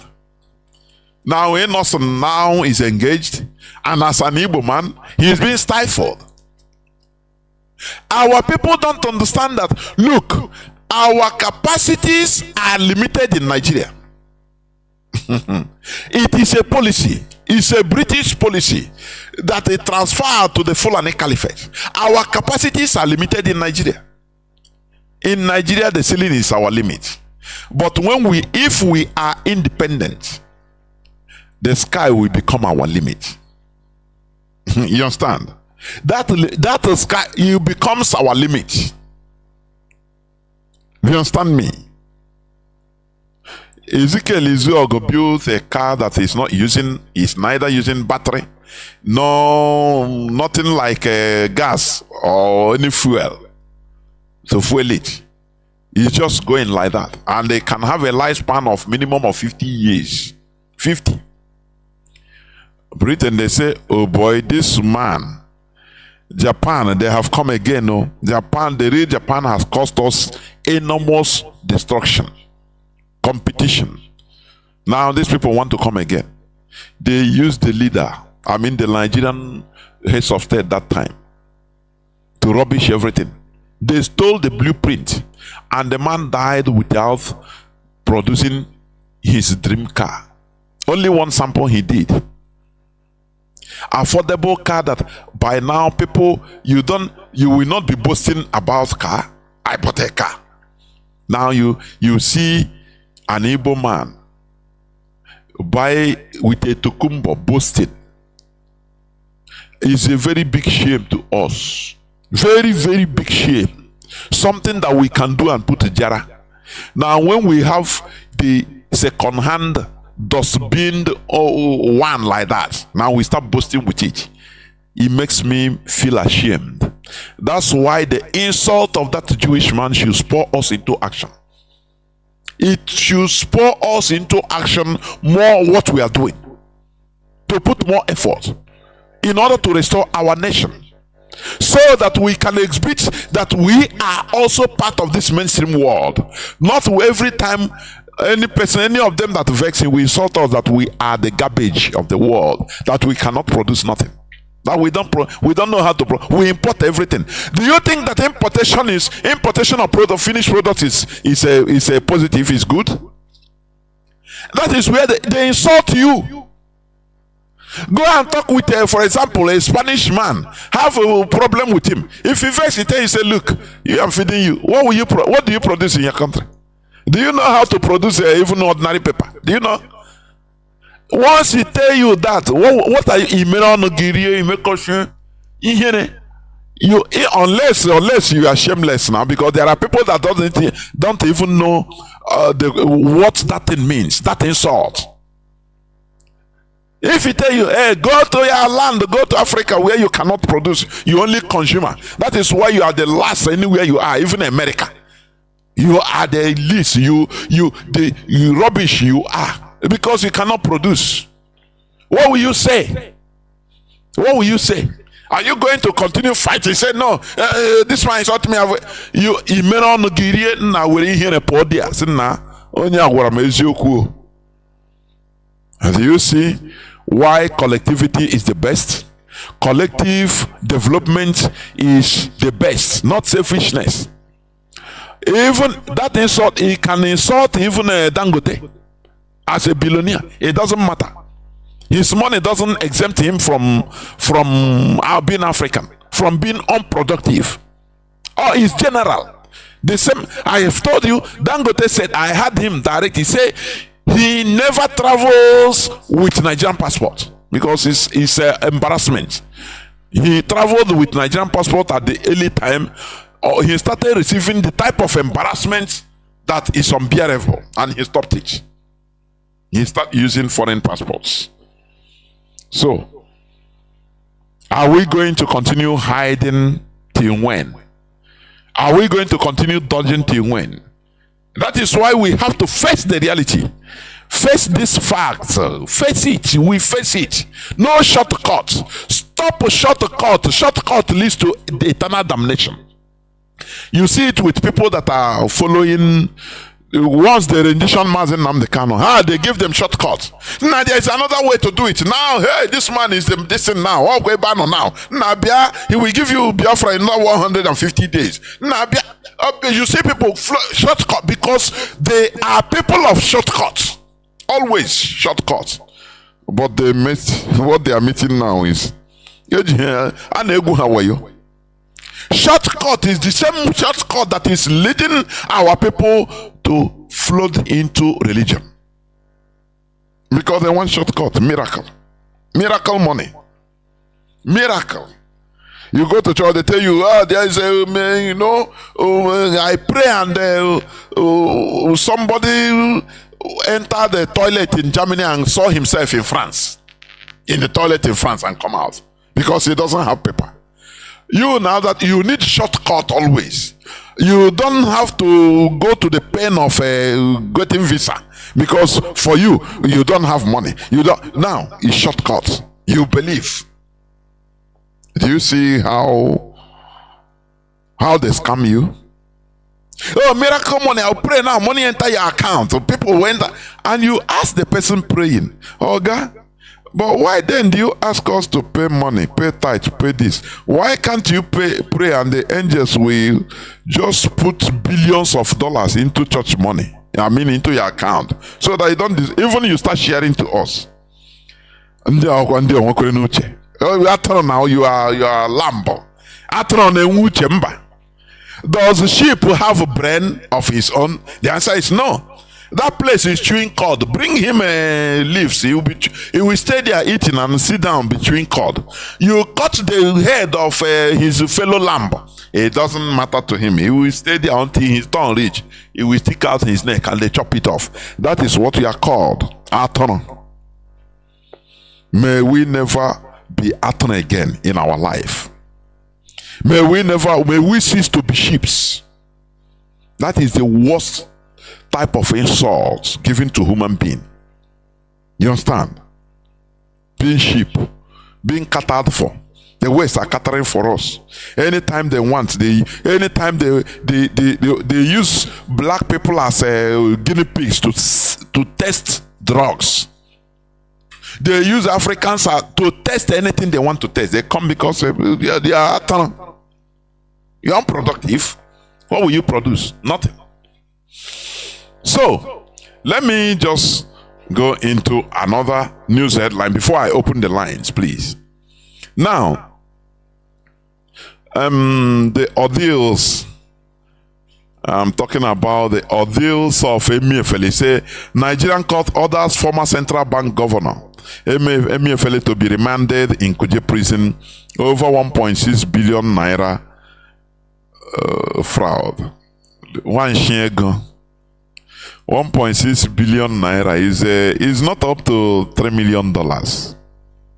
Oh, I am not supporting criminality anyhow, but the case of I'm seeing when I saw the video, the man said Oka Lanka just under few months. Oka he become old when he was eating and dining with so don't worry, we they behind you.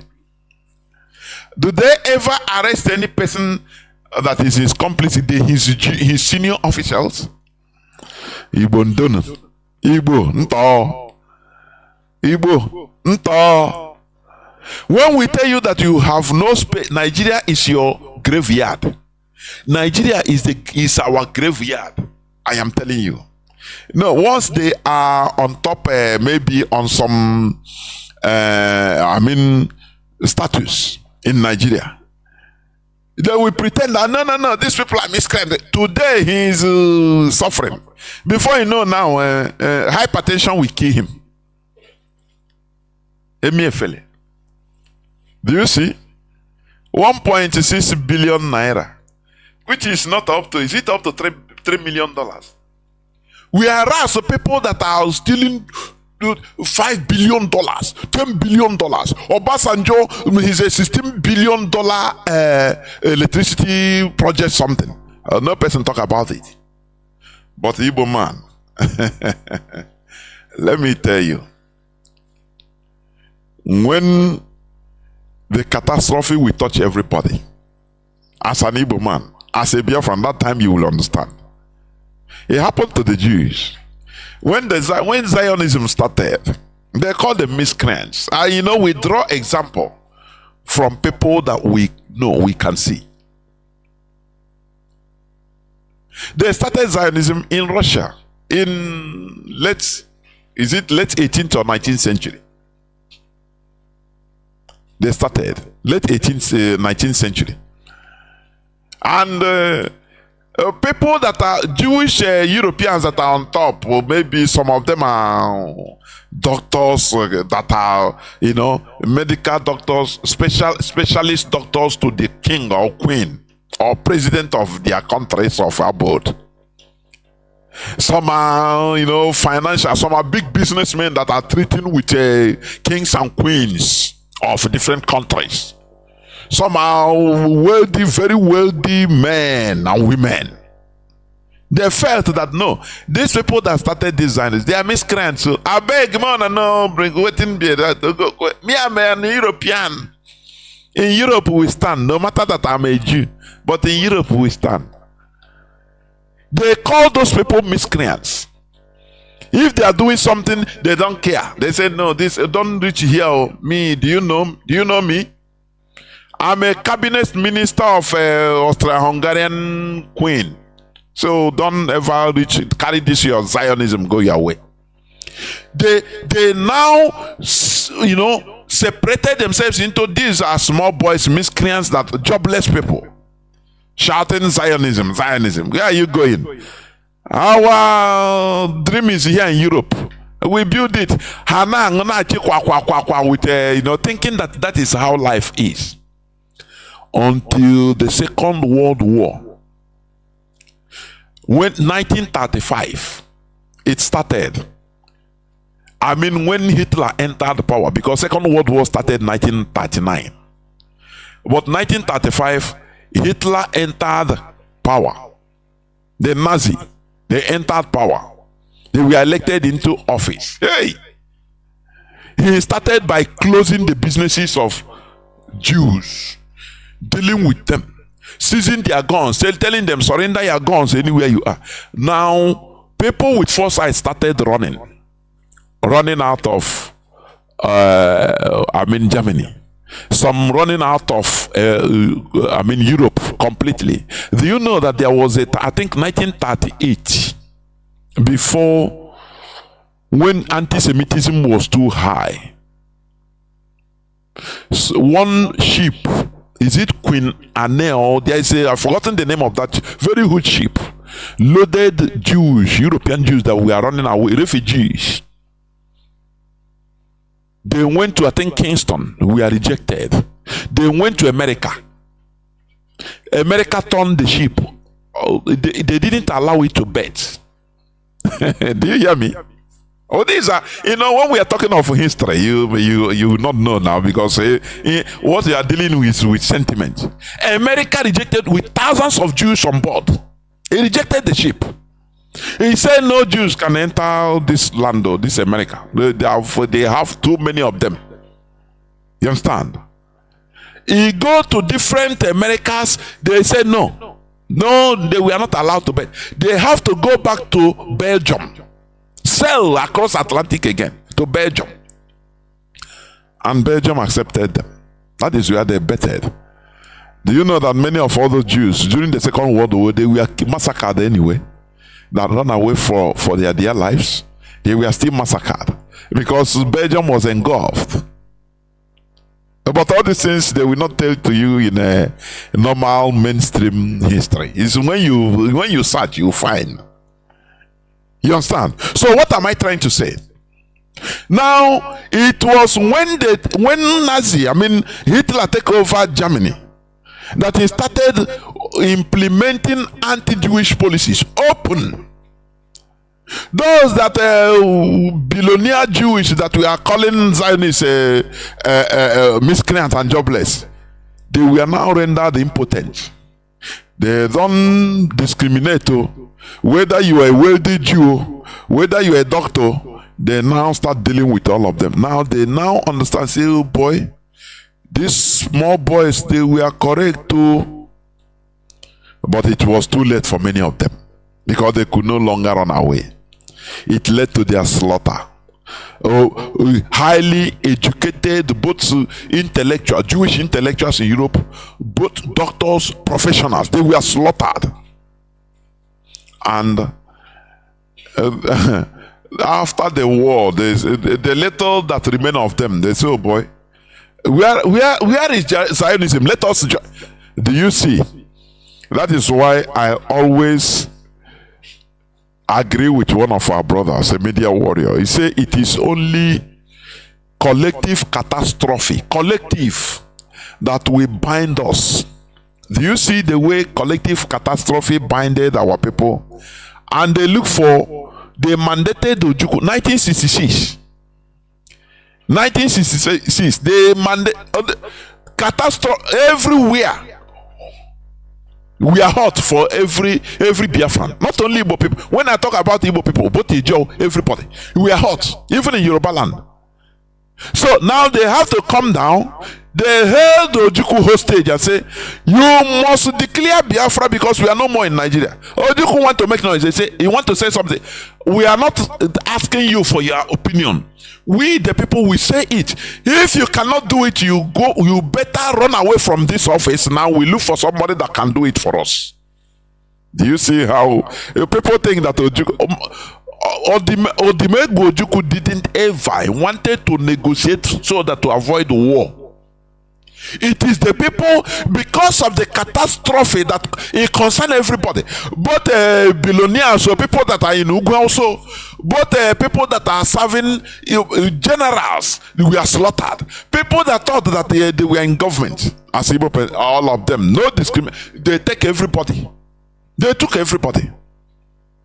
And the remaining people came and say, oh boy, we are no more safe in Nigeria. So that time, Colonel Odimegwu Ojukwu was the governor of Eastern region, or the administrator. The people gathered and mandated him by force, because he negotiated. The one time he negotiated with Gowon with the he said, okay, now every announce on radio say people can go back to the north. Everything is settled, and people still rush back. Oh, Ndibo Chineke, all the brain I went through because our people rush back with forgotten the headless dead bodies that we are brought with them in train. They rush back. Both in the west or everywhere. The people that remain came and hold the Ojukwu hostage. So if you know that you cannot declare this, we will tear your shirt, you move out from this seat now, and we replace you with another person who is going to do our wish to declare Biafra. That is how things were. So by now, when we are Obiefele will be says people like Obiefele, you say, after all, even I'm dead, am I really Igbo? But anyway, it's not the solution to our problem. We have to build Nigeria. Now they have held him hostage for only 1.6 billion naira. Naira or not dollar.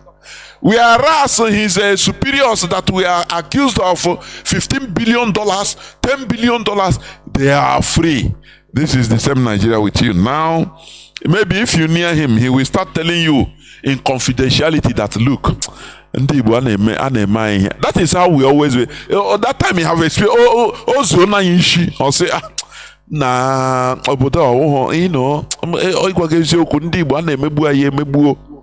man also oru na ya ho okuwezie oga ko ekuchikwe ya nkonye also na bia ya mekose say one Nigeria, you know, yeah.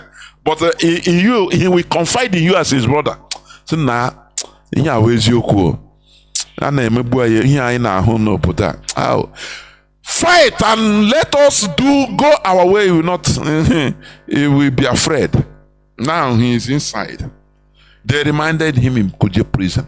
Igbo man, they will subjugate you and make you look useless. He will get out from there only after signing to be eternal servant of the caliphate. Because all these people, these things are pending. You know, the way caliphate works, the Sokoto caliphate, they learn it. I don't know whether they learn it from, I cannot say they learn it from Britain, because also this Sokoto caliphate you are seeing, they are very big politicians. That is why they conquer before even Britain come. You know what they will do? They will humiliate him and now make him to sign some papers You understand? Which you don't know. You and I will not know. To be their eternal vassal, servant, and they will leave him. They will clap, oh, he has been released.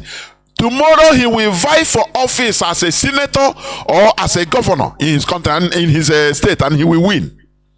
And he will be doing the biddings of the caliphate. You will not know that the time he was in jail. That is what that saved his life. That you are going to serve us. Anything, even in future, we will make you governor. He say yes, no problem. I agree. That is what is holding people like Ojo Zokalo. When you see, oh, they are arrested, oh, they are accused of this and that, you don't know the back deal they got. After, they will push them to go and vie for office, and they will become a thorn in our flesh, and you'll be shouting. You don't know that that virus had been in him when he was in jail, and when he was accused of fraud. They are the people that will push you into committing this fraud, scam. No, be you, because I beg a sign. Not only him eat that money. They will push you, even if they will push you, force you to blackmail you tomorrow. They know. Will our people learn? People that love shortcuts. Shortcut. Tomorrow he will come after being released. He don't know what he has signed. Tomorrow he will come and become a governor, a senator. They call me, and you'll be shouting, "Oh, our road is not good, His Excellency." Oh, you don't know. He will sign the money and they will share. He will share it with the caliphate. If you talk, they will bring a military and kill you. That is what they signed. Don't you see Hope Uzodimma? Haven't they given him certificate of return? Haven't they given to him? He know, inside him, he know what he signed with the caliphate. I throw out on Nigeria, honestly speaking. I throw out, but we must get out. Now, let me read this last but not the least. Nigerian policeman used POS machine to extort 20,000 naira from me. Said I looked like IPOB member. A businessman recounts. It's an evil man. You know, that is the way they operate. That is the way they kill. If he said him that time, they will kill him and say they have killed the ESN. Do you see? It's a non-entity that don't know or don't care about what we are doing, because you will fall victim. You will not start telling them that, look, I am not IPOB, they will kill you. Do you think that sabotaging what we are doing as an Igbo person will save you? Once they corner you, police corner you, and they requested money from you, you don't have. They say you are an IPOB member. You say no. Even I help to flush out the IPOB, they will kill you and say even you are ESN. So every Igbo, you are an indigenous person of Biafra, whether you like it or not. Anytime many people that are being slaughtered, many of our young men and women that are being killed today by the Nigerian police, many of them even don't know anything about IPOB. I say most of them are not even, they don't even know anything about IPOB. But how will you deny? Once you are in their midst, you are an Igbo man, you are IPOB. Why not join hands together in order to support what we are doing? You will not do it because you are very heady. All that is waiting for you is one week for you to something very hard to happen to you, for you to now start wow, this country wow, so they hate Igbo man, because that time if he's alive to tell the story. Any person that you hear is say, this country safe. Kewan this country. Look at what happened to me as an Igbo man. A man, I say, Orutenage. Now you can talk, Abi. But support IPOB even covertly or overtly, anyhow. Or you come and say, no, concern me. Those that are saying, concern me, they are always the victims. You understand? Let me stop here so that I will go into a few minutes break, so that when I come back I will open the lines so that people we start calling. But do not forget that today is the 17th day of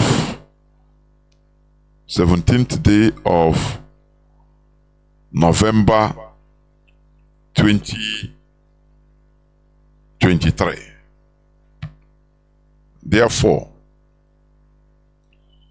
Tata Bobo Theory, as I said, therefore, I will go into a few minutes break so that when I come back, I will open the lines.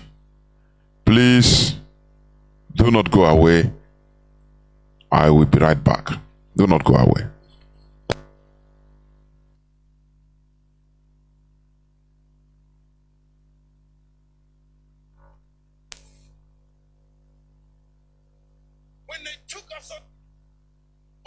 When they took you from Africa and they banned you from being called Kunta Kenti, Rasul or Muhammad. That's right. When they took us on that westerly course, then they forced us into their names. Teach.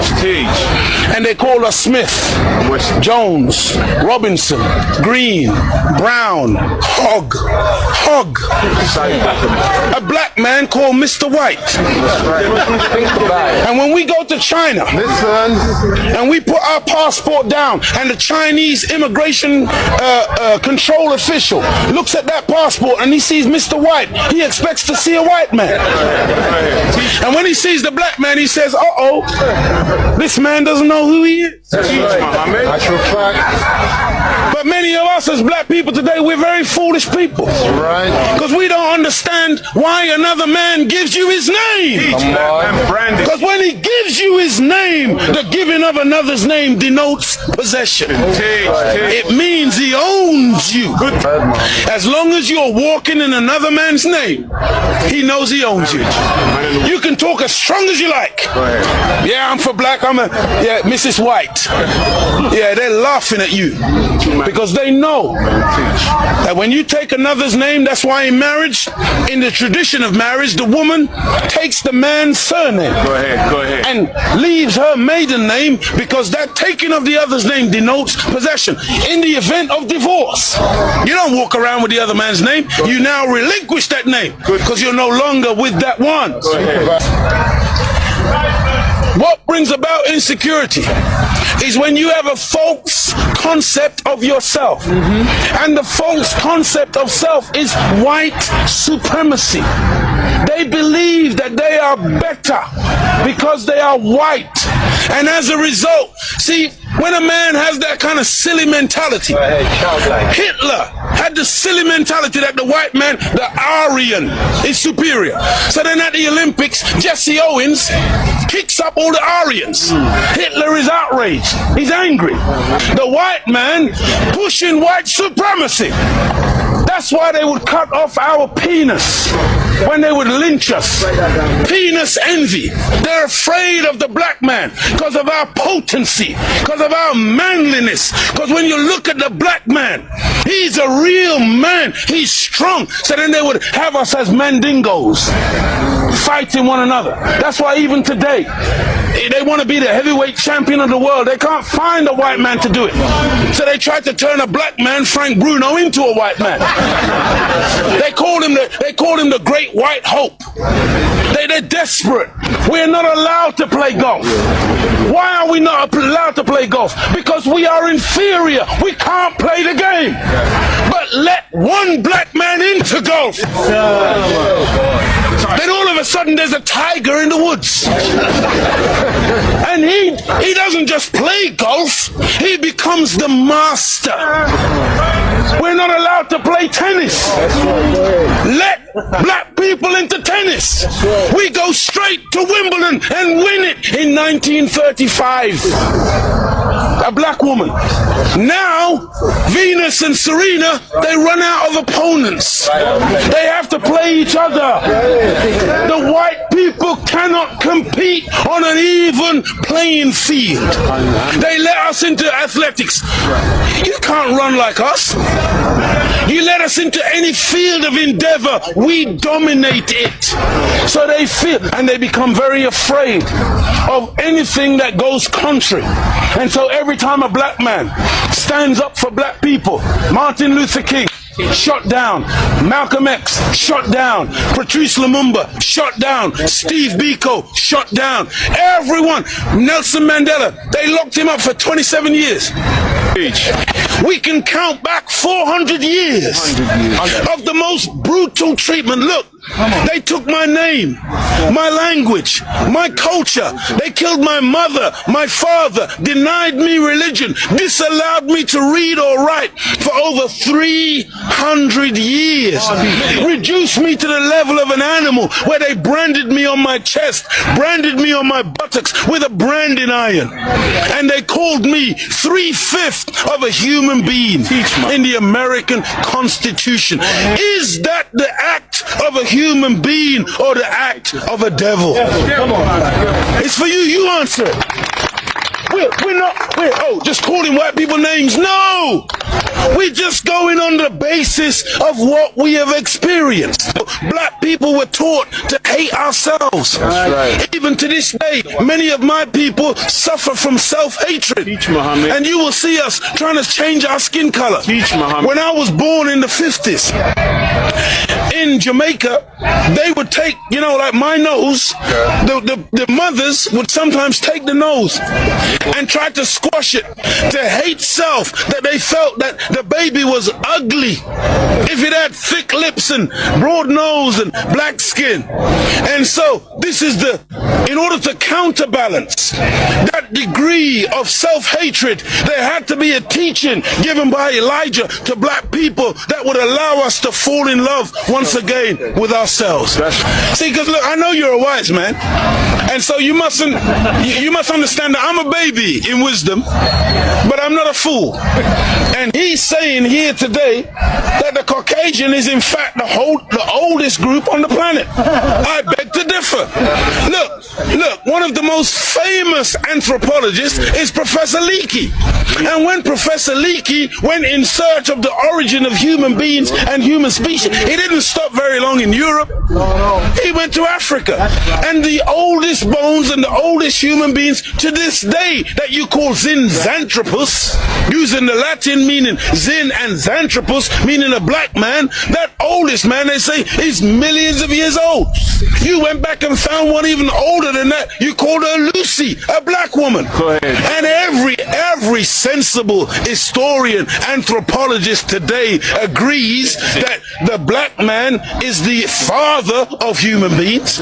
Even your geneticist, Mr. Mendel. Go ahead. You have Mendel's law. Go ahead. Mendel says that light eyes are recessive. Light skin is recessive. You can take the recessive, the dark skin is dominant, the dark eyes are dominant. You can take the recessive from the dominant, but you can't get the dominant from the recessive. This is Mendel's law. And so all of your scientists have proved that you can't look. Black is not even a color. That's right. Black is the mother and father of all colors. And if you want a baby, even if the woman is a white woman, the baby has to come out of the triple darkness of her womb. And this is the origin of all life. Within the black, you have the whole color spectrum. But in white, two white people laying down together, they can only produce white. But two black people in darkest Africa can lay down together and produce albino with blonde hair and blue eyes. That's right. Teach Muhammad. This happens all the time. And so we need to really get these facts correct today and understand that as gray as your hair is, you are listening to your father today. Teach Muhammad. This is daddy talking. Teach. And we mustn't turn. No, this is true. I'm not mocking. The white man, he came into what he called a new world. Teach Muhammad. And so all of a sudden you started to name things. Teach Muhammad. So that's why you called it America, based on what was his name? Amerigo Vespucci, a Caucasian. That's why you called it Africa, based on the European European explorer called Africanus. You went into America, you called it New York. That's right. Because it was new to you. New England. You called it New England. That's right. You called it New Zealand. You called it Newfoundland. Because it was new to you. But to us, we were already there. That's why we're called aboriginals. From Ab, meaning abstracted from the Father. Muhammad. From God himself. Original, meaning the first. But you won't find Caucasian people calling themselves aboriginal anywhere on the planet. Because you're the new man, Paul Newman. From one blood came all human beings. But we produced you from us. Look at this. Even the word human. You've heard the term of a darker hue. Human, meaning a dark man, human, a man of color. That's why the topsoil of the earth is called humus. It is the dark organic material that gives life to the earth. Whenever you take away the dark organic material or you denature it, you're left with white granulated sand. Desert. You want to see those of us who think that white, something to glorify in. No. It's a psychological thing with white people where you want to find your place.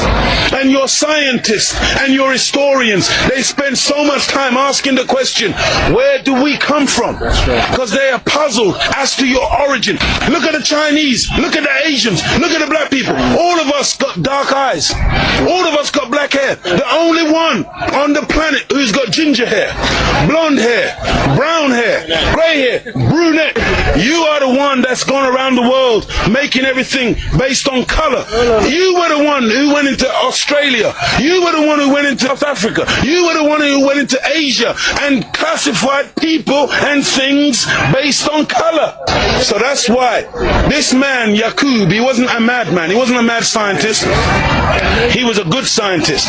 And the Caucasian person is a person who is anti-nature. That's why when the sun comes out, I'm energized. Me and the sun, we got a relationship. I love the sun. I don't need no sunscreen. I don't get cancer from the sun. Me and the sun have got a good relationship. I love it and it loves me. But white people, you got to put sunblock on. You got to hide from the sun because now you might get a little melanoma. Part of me on you, that means you're dead. When they took you from Welcome back. This is Radio Biafra HAUSA-SERVICE coming to you through Radio Biafra London. My name remains Mazi Jonathan Chinedu from Alo province of Biafra land. We are here live and direct. Today is the 17th day of November 2023. Our lines are now opened. Our direct line is +1 213 328 6224. I repeat, +1 213 328 6224. Our WhatsApp and Signal line is +61 405 142 547. I repeat, +61 405 142 547. I have a caller already on WhatsApp. Caller on WhatsApp, you are the first caller. Please start by giving us your name and where you're calling from, if you may, and your contribution this evening. Mazi, welcome to the program. Can you hear me?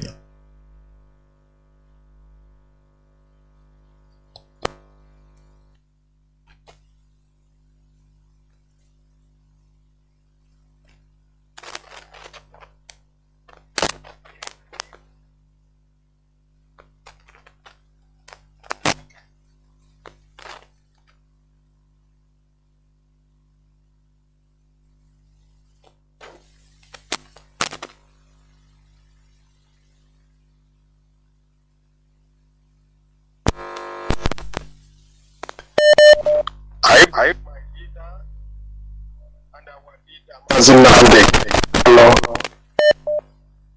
the man who set up this platform to expose so many secrets that was hidden for humanity under the roof of heaven. I greet him once again. I want to start from the Abacha you talk about this evening. I know the time of Abacha. Abacha was the best, one of the best military government in Nigeria. During the Abacha time, fuel, kerosene was 11 naira, all the throughout of Abacha, 11 naira per liter.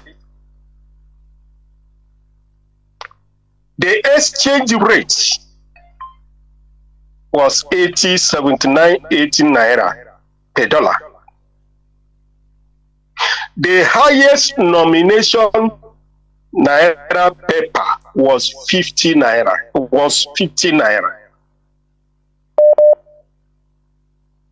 Anything you bought in the market was whatever you bought today, 1 month, 2 months, 6 months, throughout Abacha is the same.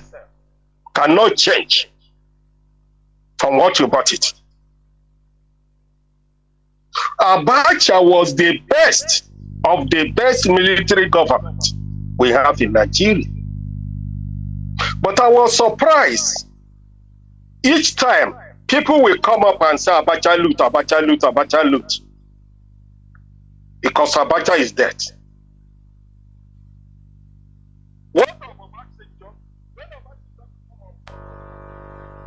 Mazi, are you there? What happened? Mazi, are you there? Are you still there?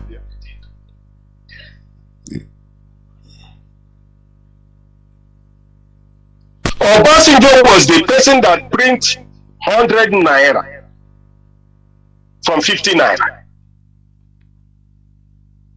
Obasanjo was the person that print 200 naira, 500 naira, 1,000 naira. And as Obasanjo is printing money, the same time the naira was going down from state to another state. Hello?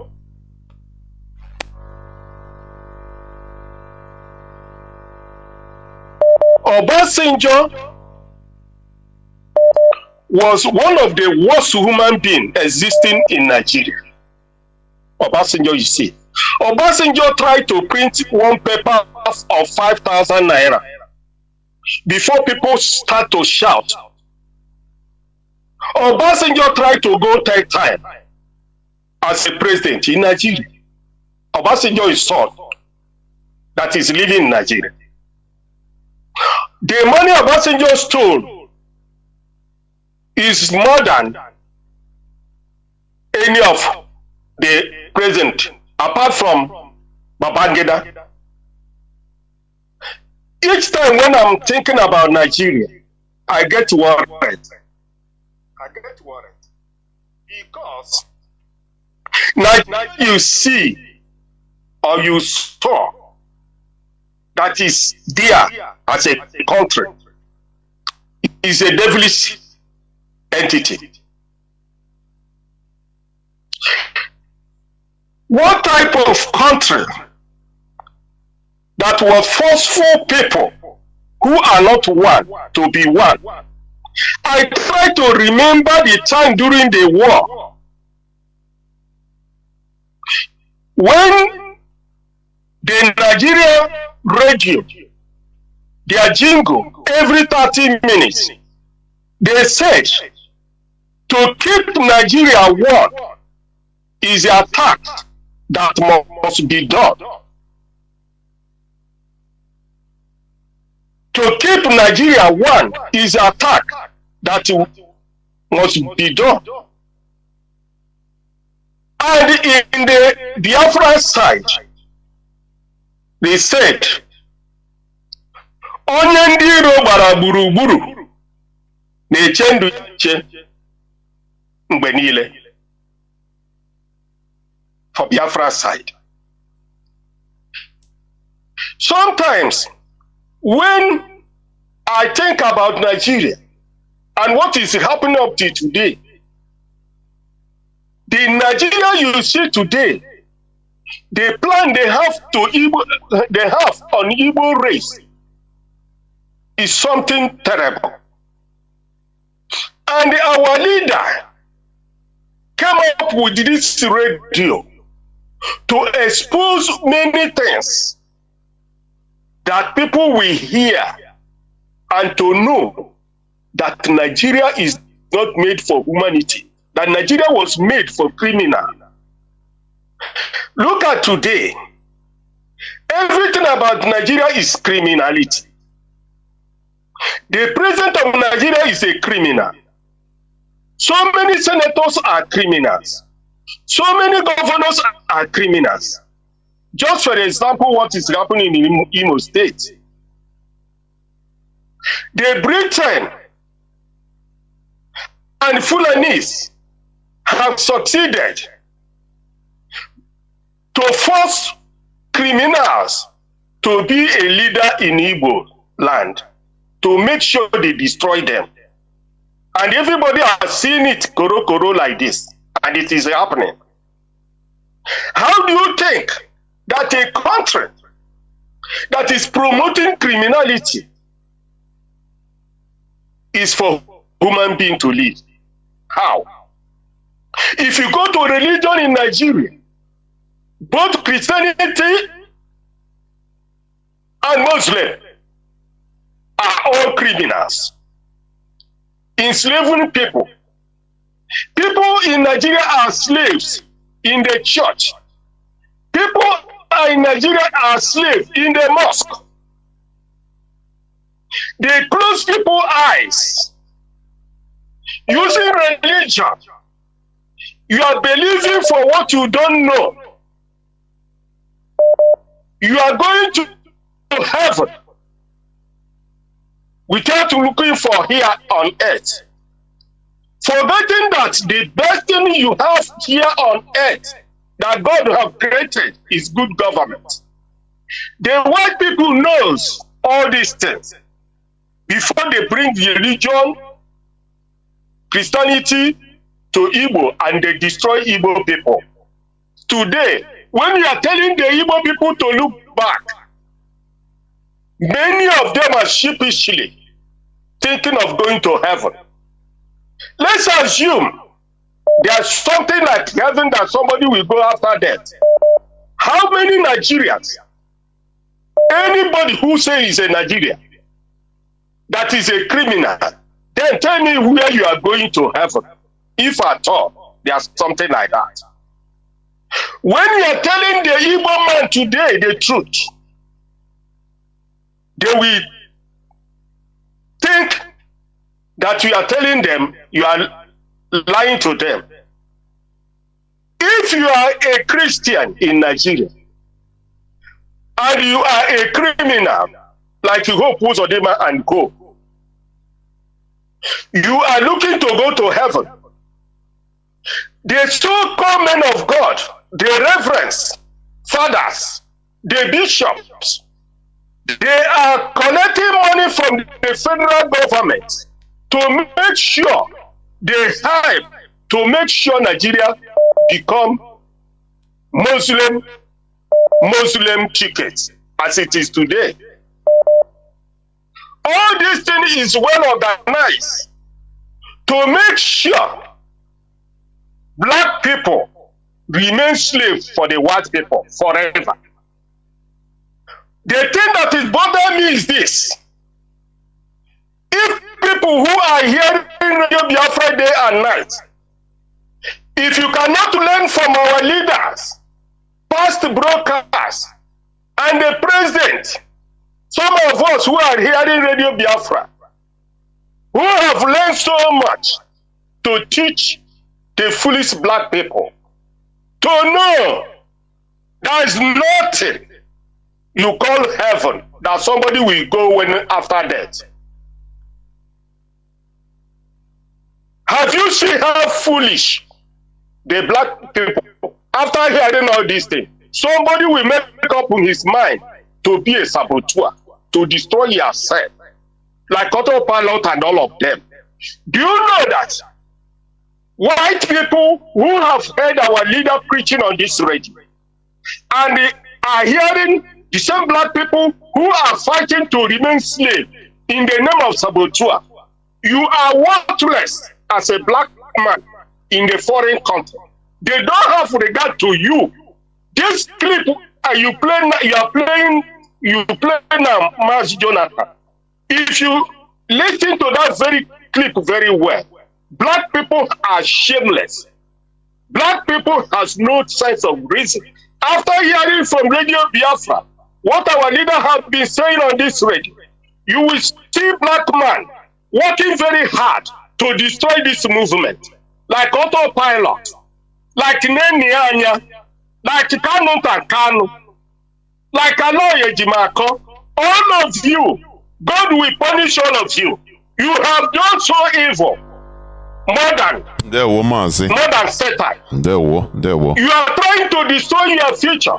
You are trying to destroy the future of the unborn generation because of money. Tomorrow or after tomorrow you will die and everything will go. You go empty-handed. Mazi, round up. Mazi, thank you very much. Punish all of you who are working hard against this movement. Mazi, round up. Mazi, round up. People are here waiting, please. Turn this movement. Will be your strength. Thank you very much, Mazi Jonathan. Thank you very much. We must continue. I have callers that are lined up waiting. Caller on that, no, it's gone. Let me see before I bring in. Okay. Mazi, I'm here joined by Mazi Ezekulie. Welcome to the program. Mazi Ezekulie, welcome to the program. Can you hear me? Yes, I can hear you, Mazi Jonathan. Chinedu. There were Mazi. There were no. As I listened to your program this evening, and you touched on so many issues, I want to pick up, first and foremost, fellow Biafran, my name is Mazi Ezekulie.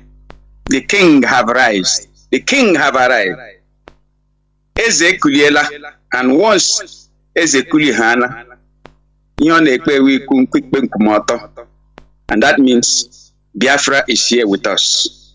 As long as we remain focused and resolute, we must get Biafra. If we cannot get Biafra, then it's better we go and commit suicide, because nothing remains for us. That is the only hope we have for now. Everywhere is blocked against us. The whole world is fighting against us because they are benefiting. But the time they have benefited have passed. Now it is either they give us Biafra or they keep killing themselves as they are doing now. Because they thought or they think that what is happening to them is just an ordinary thing. Now, Mazi, let me go to certain issue you raised this evening.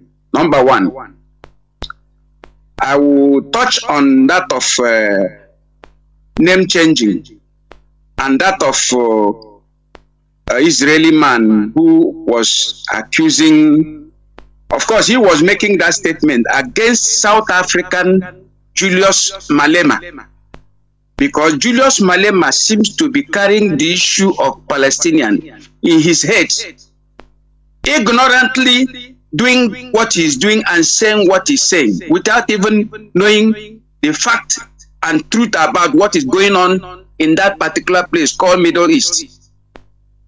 Of course, his name is Julius. He can't even Julius Caesar. He is answering the name of an ancestor of Rome, the man that first conquered the Israeli during the days of David and all the days of Solomon, or after Solomon must have died. So that fellow who is talking so much don't even know history. Of course, he belonged to one of those religions that give him that name. You see, he has made South Africa to wallow into abject ignorance of what is going on. Mazi, let me interject here, please. There is no way. Let me tell you, Mazi. It's not everything we go on and start maybe insulting or abuse somebody of that caliber. For your information, you are an elder, yes, but somebody of that caliber has inside information more than you. I'm authoritatively telling you. There are classified information he will have that is not at your disposal. So do not go attack. I use it as a statement, and there is no way what the man said is use color, black race, color. So it's not something we are going to now start attacking Julius. He is vying for a presidential office. Please, there are some information you have you cannot even dream to have it. I am telling you, please, let us stop making this mistake of attacking, you thinking that everything is just attacking one person for one thing or the other. He knows what he's doing. So let him be and make your contribution, please. It's not everything we go on to details like that. Please, Mazi, I beg you. There we go. I will also say my own view. Because Mazi, please. There are some views that people are listening. There are some views that might be erroneous. You don't have you being an old wait, listen to me. You being 100-year-old it doesn't mean that you know everything. These people are he told Malema said he was there. Let me tell you one thing. These people supported apartheid to kill their people. So he know what he's saying. There are some things you don't have to deny here like that, Mazi. I will advise you. There are things you don't know. Mazi, there are things let me leave that alone. Let me leave that a little. Don't attack individuals. Leave that. Let me leave that. Let me leave that alone. But also remember, there is this very particular thing that happened in our land. The Biafra Civil War that was sponsored, instigated, and financed by Britain. Britain instigated the genocide war in Biafra land. We are talking of 6 million Igbos, Biafrans, dead under the watchful eye of what do you call this man? May his soul rest in hell. Harold Wilson. He supervised the death of 6 million Igbo people.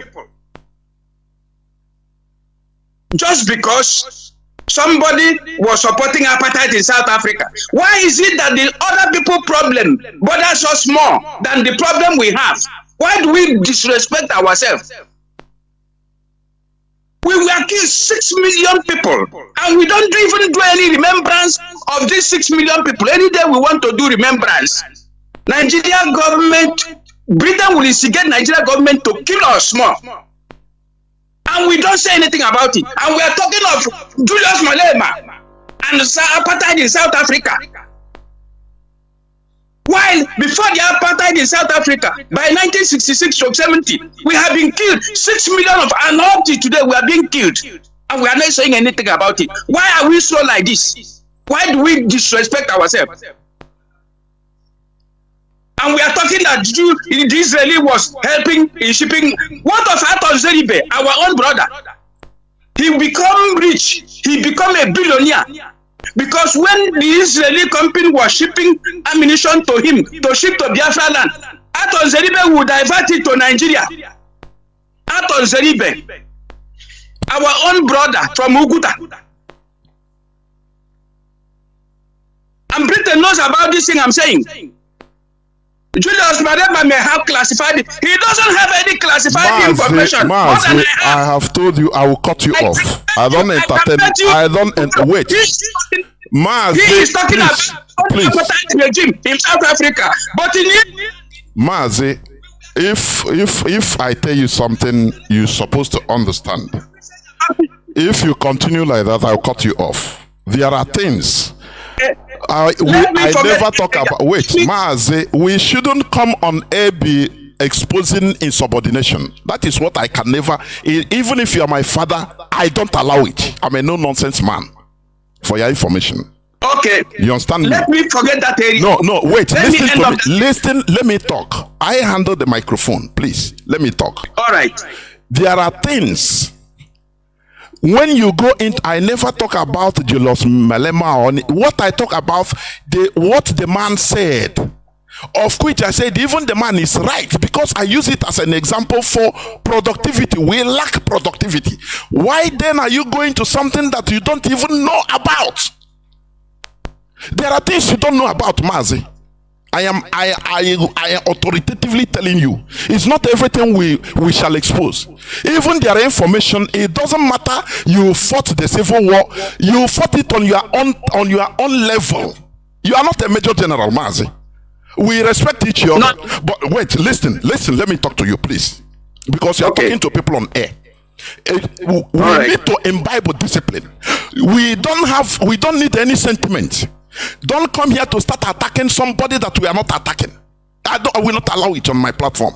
If you want to make your contribution, you make it. People are listening. You are not the oldest person in this struggle. There are people, somebody that called before, he might be older than you, Mazichiku. He might be older than you. So let us not use any excuse. You see me, I don't have no friend. Everybody is my friend, and I don't have any friend. Once he comes to this struggle, you understand? So when I tell you, please don't go that side. Don't use idea and enter into that side. I'm at a lot. Please, I beg you. All right. I beg you. Because there are things, if I start explaining to you offline, you will start shouting. There are things you don't know. You don't know everything. You don't know everything. Okay. There are things you don't know. You are on your level. Even the leadership, there are things, if they come to explain it here, also what they are seeing, what is really happening, you don't know. So don't stop saying as if you know everything. There are informations you don't know, Mazi. And when it is, if a broadcaster, a hoster, like if I tell you, Mazi, don't go that side, you respectfully, you should understand. We have been doing program. You say, okay, sorry. You go another level. But when you continue like this, that is why I can answer you acidically. That is how I am. Please. Mazi, I'm sorry. Okay, go on. Can I go ahead on other issue? Yes, go ahead. Okay, on other issue that is bordering on black man, like you mentioned about Abacha, that happens to be one of the best military government then. There is also this man called Mobutu Sese Seko from Zaire, the man that changed the name from Congo to Zaire, the man that made all the whole Congolese people to denounce all their Christian name, and he started by denouncing his own name, Joseph. You see what that man did? And after doing all these things, trying to stabilize the country for 30-something years, they went and raised up, the West went and raised up a man called Laurent Kabila. They sponsored him. He fought from Bush to the capital. At the end of the day, Mobutu Sese Seko was overthrown.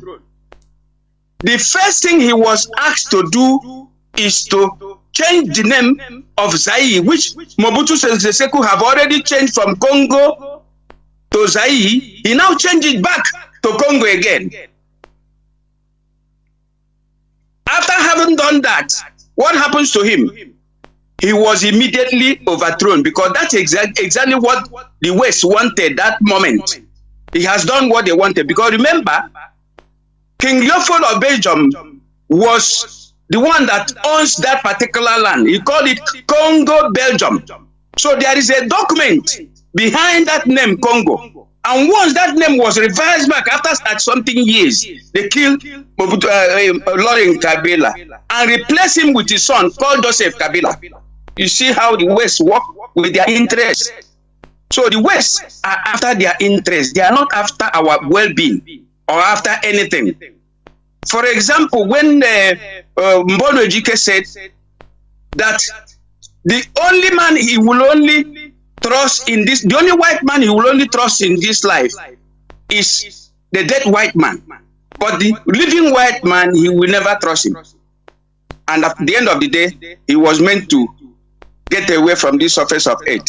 So what I'm trying to say is that we, the Igbo people, have entered into one chance bus because they are gradually, extensively exiling us out of our land. What happened to the Jewish people will eventually happen to us in the next 1,000 years to come, because it's a very long time program. They are programming us. Everyone you talk to now in Nigeria is trying to get out of the land. Look at all our elders are all in America and all part of European country, enjoying themselves. The same thing happened. That of the Jewish people happened because they were exiled in numbers by Constantine and by some Roman empires, and that ruled that time. They were all exiled and the land given to another people. But our own is done systematically, extensively, that even the elders that are supposed to be the custodians of our culture and the tradition are all in America dancing. Some are even building old villages in certain area in Houston, calling the white people to come and see how they live in their own place. So it is a program of 1,000 years. If we are not careful, if we write this thing down today, those people that will be living in the next 1,000 years will see that what happened to us in the next 1,000 years have been programmed today. So we have to be very careful and have to be resolute in fighting for this particular freedom. By all means, we need to have our own country so that our people will start coming home. If we fail in getting Biafra, we are gone as a race. That's my own submission. Thank you, Mazi. There were Mazi. There were. Thank you very much. We must continue. You know, once we have to correct ourselves in some certain issues, because there are things that you might not know. I am telling you. So that is why discipline is very good. Once they say, let us go this way, you say, okay, there is a reason. That is why there is leadership in a structure. Go, you go. Stop, you stop. It's not a bad thing. Caller on signal, please hold on. Let me take this caller on direct line. Caller on direct line, can you hear me? Caller on direct line, please.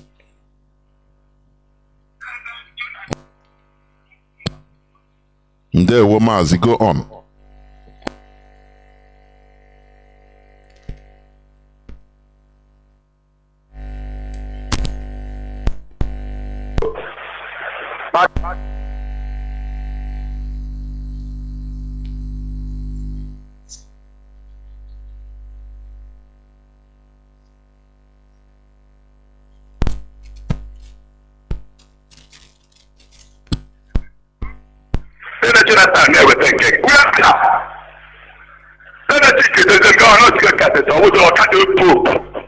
But you see today,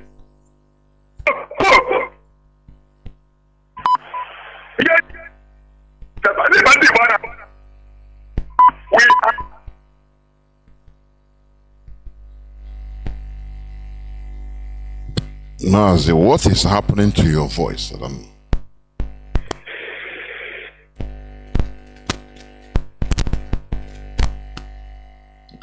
Go on, let me see.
They were coming to stand up for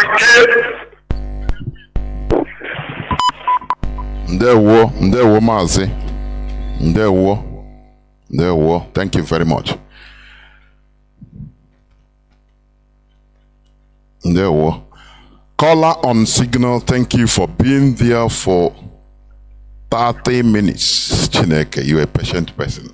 The caller on signal, please go on. You have been there since 30 minutes. Go on, please. Can you hear me? Caller on signal. I can hear you, Mazi Jonathan. Mazi, Ndewo, welcome to the program. Mazi, we are listening. Biafra and lovers of freedom. First, before I proceed, good thing our Mazi on board. Mazi is the other day. In my heart to go Biafra, we hope na Biafra be so high. I am not Mazi Kuroko to Shukoya about the program on religious matter on Wednesday. Mazi, listen to your father. I want to respect our daddy. But until we joke on I we feel what is not right, we must condemn it. We are Biafrans. We are not hero worshippers. Mazi Jonathan and Mazi, after listening to the clip you played before you open your line, I begin to understand that why the problem, there has never been peace in this world. The peace has been the peace of the survivor, because there is no peace for the oppressed. There is no peace for you that is being conquered. They can never have peace. Because as the kingdom of God suffered violence, violence takes it by force. This thing they said they are talking about Africa.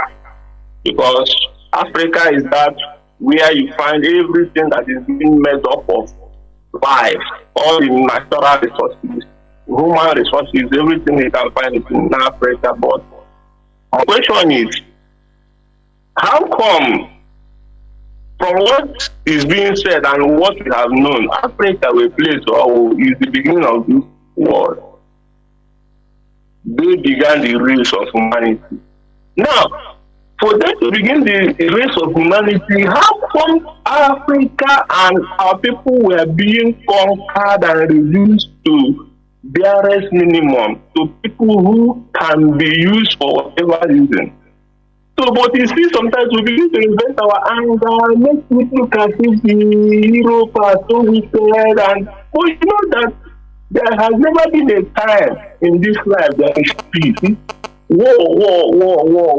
I have to, even in the Bible you read, war upon war, kingdom upon against kingdom, nations against nations. This has been the history of life.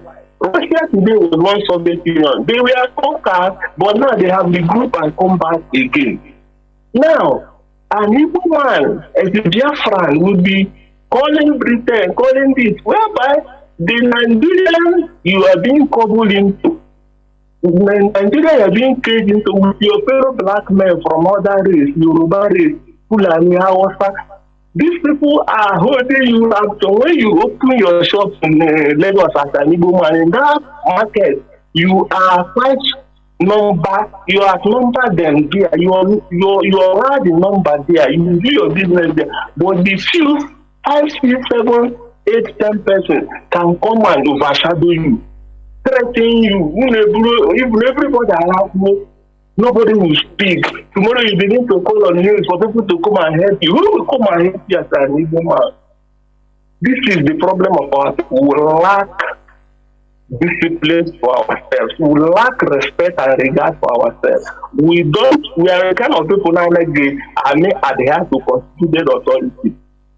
Because as far as I'm concerned, what we are doing in this platform as Radio Biafra, there is no freedom of speech. Because people who are anchoring the program, I believe they sign code of conduct. This is why I couldn't anchor the program. Because he must abide by the rules. So he can't come on air and say whatever he likes. And that is what he wanted to come and be doing. But because the leadership we are so disciplined with the rules they gave.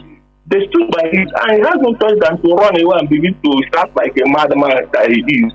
Today, where is he? So our people should understand that now. What is happening in this world, there is nobody that will come and save you. When you say we are being conquered, we are being killed, we are being that, all these people, they did all these things for their own survival and they're still enjoying it. So who are you now that you know that people are killing you to survive, despite everything? But today, do you care? Do our people care? Those Igbo people you're talking about, do they care that something happened to them? Are they not all over the places? Today, go to embassies, they are the ones with Japa syndrome running away. If they get money, they want to run outside country. Lagos, everywhere, they are migrating. It has become a normal thing. So, if you look inward, what is happening to us, Biafra name one slave, name one common, name one people who others will see as people who cannot even think for themselves. Because we always like to blame outsiders for our problem, whereby we have people like Nnamdi. I heard him on a program, everyone Nnamdi address. What is he saying? That he didn't say that they should come back east, that they are planning to build a market in the 36 states of Capital in Nigeria. Look at the mentality of somebody who wants to governize his people, who is the leader of the people. So you're leading them from a strange land. You don't want to build where you come from. How can you be respected when your place is not okay? A white man has the right to come and tell you that you are not worthy of a human being because you can't provide for yourself. Today we have land, we have materials, we have everything, but we don't know how to harness some of these things. It's this same white man that came and begin to find some of these things to teach us. So you can see from the one we have not really accomplished anything as it is, apart from the fact that our internal leaders was made to do food and save us and handed the mantle of leadership to our leader Nnamdi Kanu that is holding firm today for us to get Biafra. This is only dignity of Igbo man, Biafra. And this Biafra is not only Igbo, it encompasses other religions, other ethnicities that make up this Biafra. So when we are talking of issues on Biafra, let's always focus on this Biafra that our leaders gave us, so that we can accommodate every other region, so that we can so that we can go in that route and get what we want. Because if we say anyone people can do it alone, we want to make it a personal thing. No, we can't achieve it because the more you do your own greater, that will not be informed, that will not be issue that they are common. Their own inactions will also be dragging what you're doing that because it can make an international movement, a diplomatic movement, because you're using the name to go. When you go there, sometimes you see what they're doing in their own end. Those people will be using it as a reference. And look at what they're doing from their own end. It becomes a problem that has been inside you. So let's always imbibe by that spirit of unison, encompassing every who can cry of Biafra. That's why I appreciate our brother Mazi for his wonderful job of uniting our people. It is a welcome development. Mazi, we must get Biafra on condition of our liberty is what we ask for. Mazi, thank you very much. We will continue. For your information, here Mazi Ezekulie has no problem. He's a veteran. You know, when we are in the business of the people, so there is nothing. Like what he apologized, even that day after me and Mazi Ezekulie we talked, he laughed over it. He has no problem. It's not something. He's a hardcore that I am telling you. So it's not something. There is nothing personal about anything. Please. Caller on. Let me see. Caller on direct line. Can you hear me? Caller on direct line. Yes. Mazi, call. Go on, please. Caller on direct line. Mazi.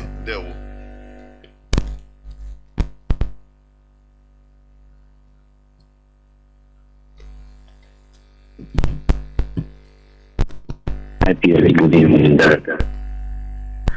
Sir,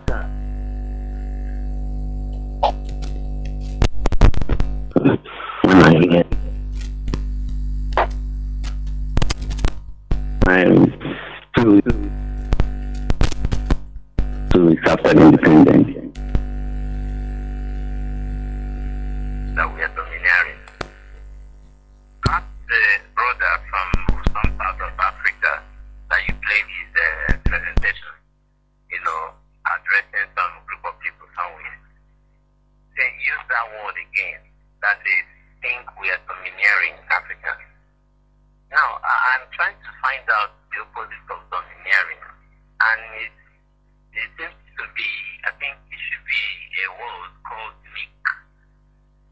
Now, because when Nnamdi Kanu said, open the seaport in Warri, open the one in One, open the one in Port Harcourt, assume medical visa, means that he's domineering. It doesn't mean that we are domineering. I see the question is, I want to really understand some vocabulary fighting propagated in the plan that is making us to feel like we are low to this idiot, among ourselves. Because domineering simply means one who is, wicked in his act.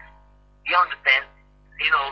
Taking all oppressive, power to suggest others not to emancipate in their own simple social or cultural freedom. So I wonder why these people are always making us to feel like we are domineering. Keep that one apart. Another thing is this.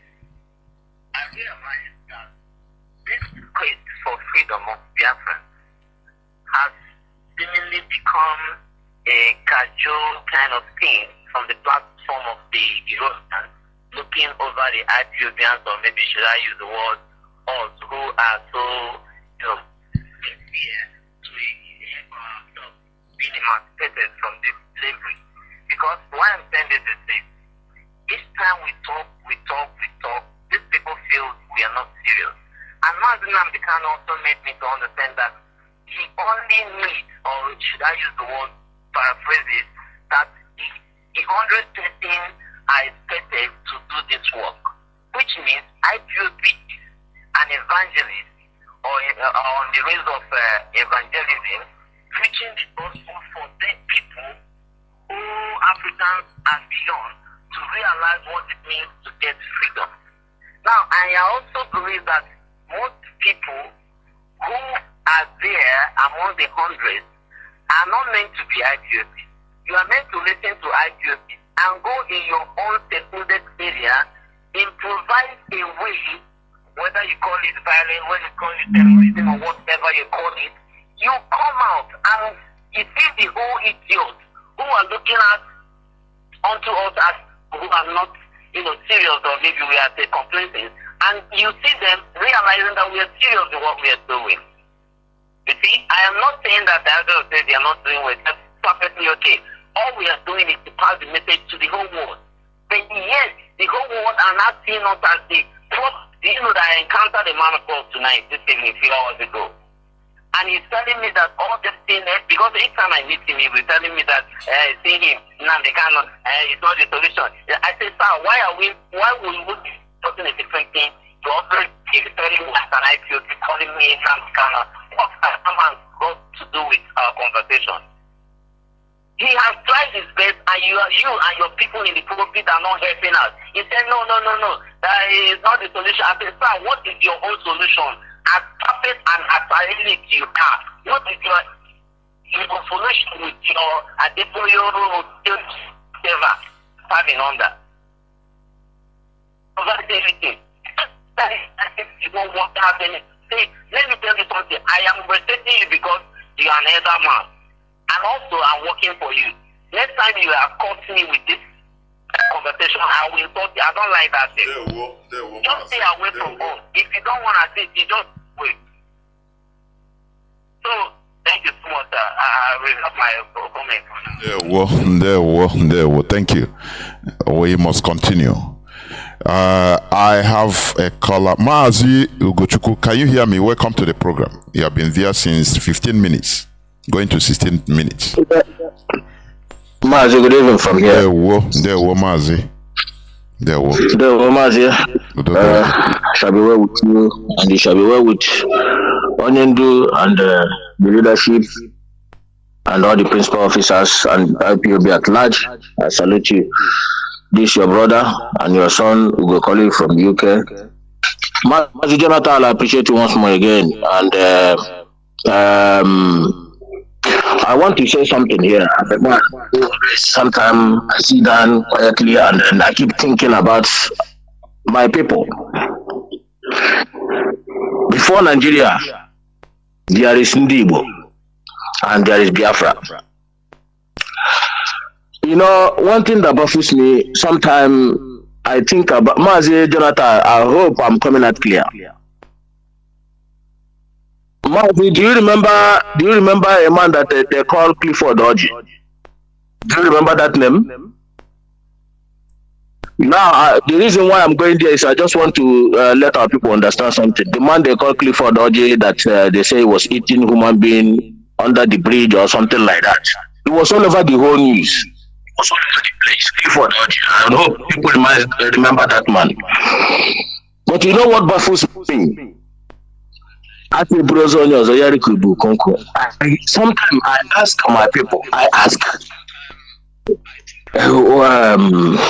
sometimes I keep asking myself, and when I hear that, what is wrong with us? I ask myself that question. I can't, sometimes it's like I don't get the answer. I want somebody to can tell me exactly what is wrong with us, because in our land they find nearly 80 bodies of Ndi. These are Ndibo. These are not Fulanis. These are not Yorubas. These are Ndibo. Some of these, my brothers and sisters, are the people who are traveling to their various parts to go and do their business. They were stopped and marched in the bush by Fulani terrorists, and if their family didn't pay ransom, and they were killed. Sometimes I stay one place where I keep thinking about these people. Just think about it. Your loved ones, you haven't seen him, you know, and him himself there now know that he's going to be killed, and who is going to find at least his dead body and let the people, his family, see the dead body. His people never see his dead body, his corpse. You know, and nobody cares. Once they recover all those dead bodies, corpses, they don't care to do DNA to match who is who. They don't care. That's Nigeria. The people will live on everlasting trauma. You know, if your loved one dies and you see the dead body, at least it will calm down. It will calm you down.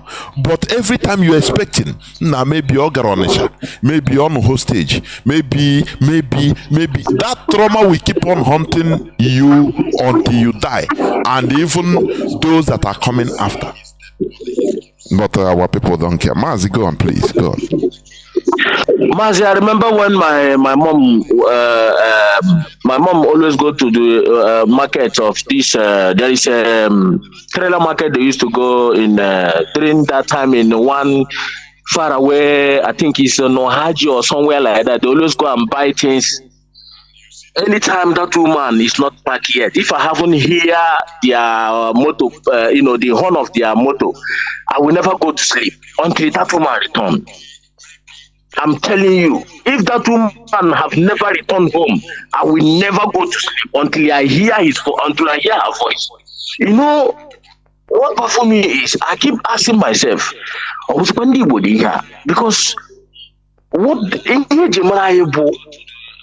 you see, you have your brother feeling.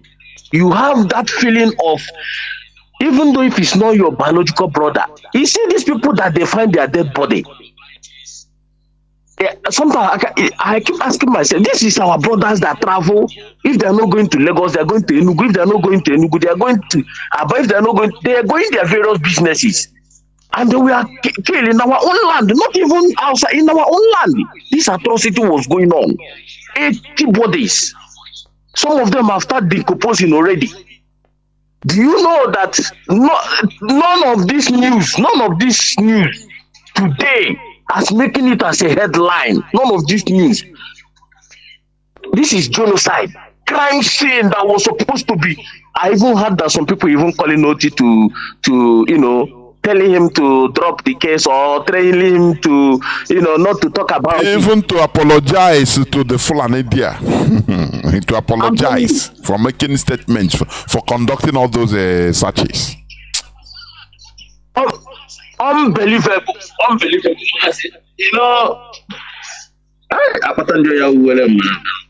I just sometimes I keep asking them, we are gone as a people. That is what bothers me most. When I stay and we are gone, we are finished. If you think that we are not finished, come here and tell me. I will tell you. The next day, I will call and tell you the reason why that I am. I'm telling you the gospel. We are finished. Thank God that the word and the atmosphere and the ghosts and the livings will bear us witness that there is a time IPOB were shouting. There is a time, that is my joy. That is only my joy. There is a time IPOB were shouting. Now on Igbo, about Biafrans, watch what is happening to us. Let's fight together. They call us all manner of name. That is the history will judge us. If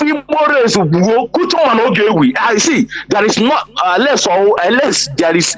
The only thing I think sometimes is to see if there is only other way. I got walking this man known as Russia. That's the only way I don't see any help anywhere again. Never. I don't see any. The one that pains me most is that people come here. You call like that our brother called Iwanyang. We have Iwanyang.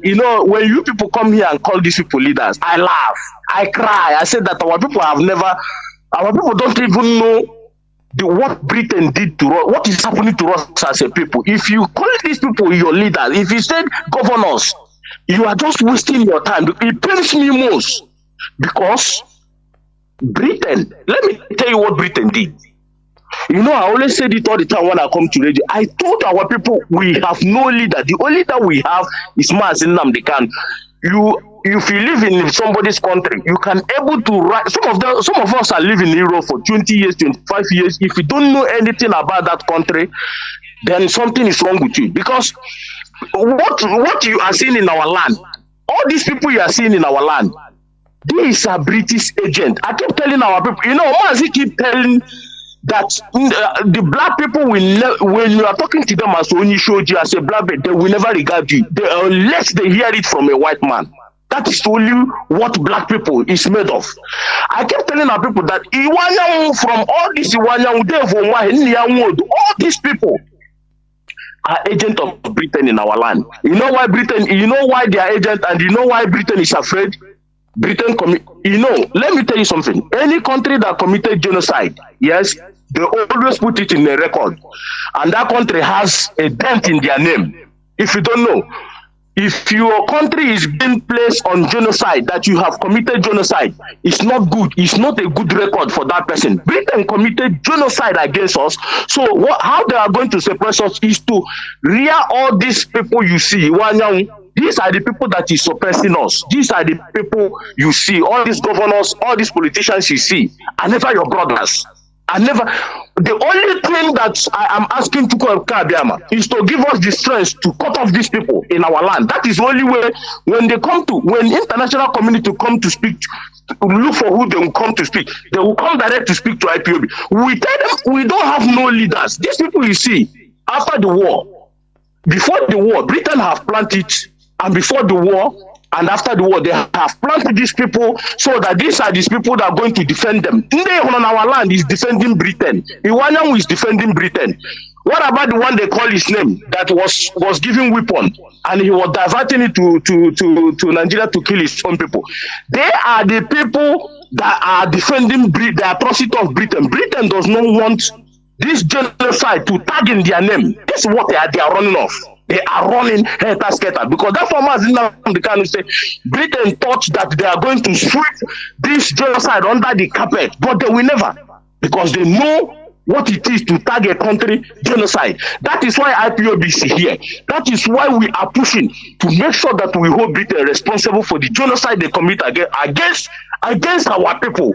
We did not do anything. Our only crime is to stay in our own land, and Britain will come and say, you are Nigeria. What is Nigeria today? We don't know. And our people never ask themselves a question. What is our future in Nigeria? Mazi, this is where we leave it to ask our people. Ask yourself. You are looking at Nigeria today, and they said that Igbo man will never rule Nigeria. And you don't ask yourself, what is our future? I keep asking myself, what can you the future in Nigeria? No good road, no hospital, no industrial, everything in our land that we're supposed to sustain as a human being. They cut it off. Even our own railway that we born educate them, build, they remove it. They remove it. Remove it. None of these people you are calling here called politicians. You call their name. Now, one that these people are British agents. In our land, these people don't know that they always plot agents to checkmate you. The same way they know that IPOB is a peaceful organization and they plot infiltrators. Our people don't know. You are praising infiltrator and you say you want Biafra, and infiltrator is there killing you, trying to make international community tag you as a terrorist, and you are praising him, and you don't know that that man is there trying to make you to go to the pit of hell. Mazi, I will leave it here and ask our people. If you wake up in the morning, you ask yourself, what is our future in Nigeria? By the time you keep asking yourself this question, maybe one day you will come out with a good result. And please, stop coming to Radio Biafra, I plead, and say that these Igbo politicians, your governors, if they can do this, I will bet with my life. There is no any Igbo politician in our land that can do anything for you. Do you know that these 80 bodies of our people alone can trigger tsunami? Even the protest should be going on up to no even person even raise up. Nobody even protest. But according to protest, this one is not IPOB. But according to protest, that we must know why. We must know who killed all these 80 people. Everywhere, all the whole Igbo land will be shut down. But even now,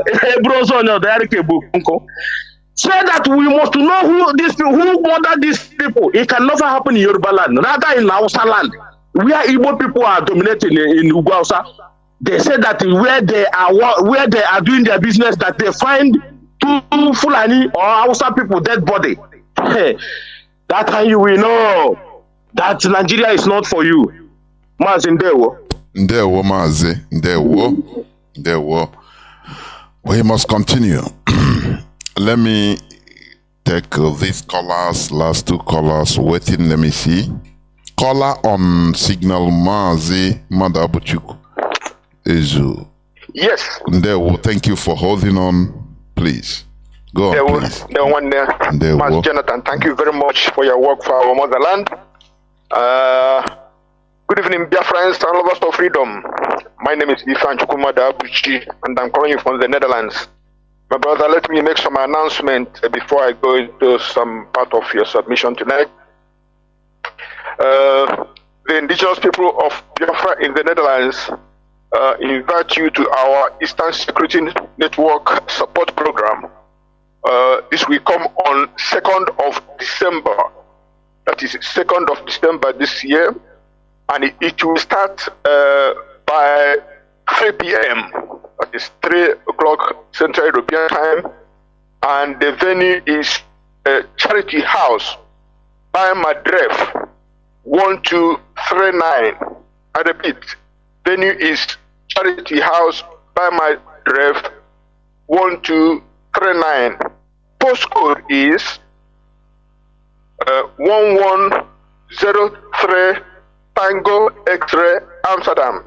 Again, the postcode for SatNav is 1103 TX Amsterdam. And these are the numbers to call for inquiries or information. Please call +31 68 790 2075. I repeat, +31 687 902075. Alternatively, call +31 644 849174. And I repeat, alternatively, call +31 644 849174. Please come and help in this effort to help our people that are guarding our bushes, so that our mothers and sisters and siblings can go to the farm and come back without ending up in burrow pit or in a mass grave. Please do your bit, and let's say you come a million go where balanyo fofo. Thank you, my brother. And yes, I want to touch in the issue of the manipulation of the news by the globalists and our people's inability to discern by reasoning and act accordingly.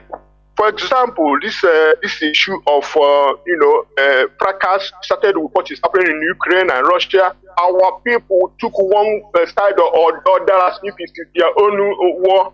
Now, this thing to bring Gaza and Israel, our people are taking side as if it is their own war. Of course, you are free, to make your own judgment. But what baffles me in that whole issue is that, like you, my brother Jonathan Ugochukwu said, our people's bodies have been found in burrow pits, that is, pits that have been dug to dispose waste, and our people's bodies and skeletons are being found there. Our people's bodies have mass grave in Imo, in Olu, in Izombe, in Ihiala, in Anambra, all over the place. I bet there are some of it in Enugu and Ebonyi, and all over Biafra land. There are graves being found now. And our people are not making the noise they are making in the war and taking side for themselves and their people who have been killed, like that, taking side for either side in the war in the Middle East, or the war in what do you call it, in Eastern Europe by between Russia and Ukraine. So why can people carry other people's problems on their head and forget their own people's death? This is not they maltreated their people. No, their people are dead and they're in mass grave, and they're not talking about it.